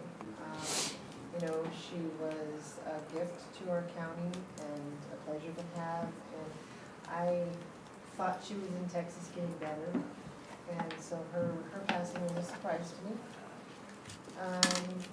Also like to recognize the devastation that our country had yesterday with the loss of Charlie Kirk and the direction that our country is going.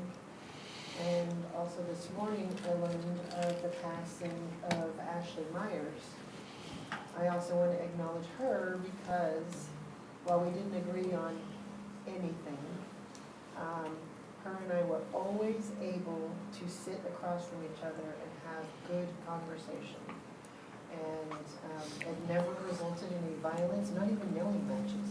I mean, we agreed to disagree, and sometimes we even came to some solutions. So I learned of her passing this morning, and I want to bring up her as well. And that's all I have. Commissioner Markwart, would you like to comment? Yes, can you guys hear me? Yes. Okay, all right, I'll try to make this quick because I've got a long list of things. And I want to make sure and let everybody know that the Family Fun Center is open and it's really awesome. We've eaten out there a few times and the food is really good, so please try to check that out. I was invited to listen to a meeting in the House of Representatives. Representative Gozar from Arizona has a HR 4265 about the Mexican wolf, and it was very interesting, so I was happy to get to listen to that. I attended the Grazing Advisory Board meeting, and I also wrote a letter of support for the Goss family for their hearing that's coming up Monday. Through the ICE facility in Chaparral, and that facility has a superior rating, so for anyone that wants to move the detainees out of there, anywhere they're going to be going, they're not going to be in as good a facility as what we offer. Also attended the legislative meeting in Las Cruces, and RB did a really good job speaking about our ICE facility and how it works. Attended the open house at the Inkwell Innovation Center for Senator Townsend and Representative Henry. I also attended the 100th birthday for World War II veteran Major Fred Ballack. It's his 100th birthday, and it's pretty amazing. He's still really sharp. Volunteered at the Tularosa Basin Museum of History. Spoke at the Federated Women's September meeting along with Travis County Commissioner Michael Perry. He's running for New Mexico State Land Commissioner. Helped host the radio show. Our guest was Jason Baldwin, who is running for mayor. Attended the community day at Holloman Air Force Base, and I just wanted to really say I was real proud of Otero County and our presence out there. We had our sheriff's office was out there. We had the dispatch mobile unit out there, which was really nice. John Martin was there, and then Matt Clark was out there with emergency services, so we were very well represented. I'm currently at the state fair manning the booth for Otero County, and we have had a ton of people up here today. It's beautiful weather, and if you get a chance, come out and support the state fair. I also wanted to mention Charlie Kirk and his murder yesterday. That left 2 children without a father and left a wife without a husband, and all the millions of followers that he had. I look forward to the day that they catch whoever did this, from the planning stages to whoever pulled the trigger, whoever paid for it. I look forward to the FBI tracking them down and getting the justice that they deserve, because that was awful. That was an awful day for our country. They're having some good 9/11 memorial services up here at the state fair that are really nice. So when I get through with the booth, I'm planning on running over there, maybe attending some of those. And I just wanted to say, I think it's with Charlie Kirk and his passing yesterday, that we really need to support people that are fighting the good fight for us. So I really wanted to just really send out a shout out of support to our Chamber of Commerce Executive Director, Jarrett Perry, and Adam Hoppus and Sarah. They do a great job over there. Jarrett's done amazing things for economic development in our area. He's really been the driving force behind these Patriot Point apartments. And this isn't a 4-year project, and Jarrett has been at the tip of the spear for that, and I'm really thankful for that, because honestly, without Jarrett, ram running, this just would not have happened. So I want to say a special thank you to him. So that's about it for me for the state fair. So I'm sorry I'm not there with you guys today, but we're having a good time up here at the booth representing Otero County. So thanks, guys. All right, thank you. Vicki, while you're on there, I need to ask if I can move October's meeting to the 16th. Okay, when do you need to move it to? It's from the 9th to the 16th. Are you both available on the 16th? I'm thinking. I think I am. Can I get back to you on that? Yeah. I don't have my calendar with me, and I'm literally sitting in my car doing this meeting. So let me get back to you on that. Okay, thank you. That it? Yeah. County manager. To start off with, the Department of Health reached out to me and thanked me for all the work on the health clinic. They are very pleased. Let's see, like I had mentioned earlier, staff, we had met with Sherry Moore and also one of the employees of the Water Association to discuss the flooding, ditches, roads. Very productive meeting. Discussed how we're going to communicate more and work more together to resolve these issues. So that was really good. Participated in CAPS and PARS training. So the state went from 2 separate systems for reporting on grants, capital outlay, putting in your ICIP, to one system that combines both. They have been porting data over from the old systems, which personally I know is not going smoothly. It's been some challenges for Julianne and I during the training. We've each submitted support tickets already, so that's going to be an ongoing issue, I think, for a few weeks. Staff, we demoed some new software for our agenda. We have had this one since 2008. It doesn't provide everything we want it to do. It's never been very user-friendly. So we have demoed Civic Plus, their agenda software. We are wanting to move forward with that. It will make everybody's lives so much easier, even your side in viewing the agenda. That will come to you in October to approve that. I toured as well with commissioners and RB the processing center with legislators. Like always, I'm always impressed. And in addition, the court's criminal justice committee hearing with commissioners and RB. RB did a great job. Last week, I was at the convenience center to meet with Ralph just to check in. I hadn't been out there in a while. We discussed future grants, walked the facility, walked the grounds, discussed the fact that although we love recycling and we'd like to move forward with providing more containers for people to drop things off, there's people that have requested to have that as well. We have outgrown our facility where we recycle and prepare those materials for transport. So that's something we may have to look into. RB and I and Mark met with John Wheeler to discuss some hospital properties surrounding the range. So there's promising that we might acquire some range to create a buffer. In addition, I was at the road department yesterday morning early to participate in the morning briefing for the road crew. And then sadly, I have to report today to you that I received the resignation of one of our directors. He is retiring, Richard Burton. Really? Yeah. So that's all I have.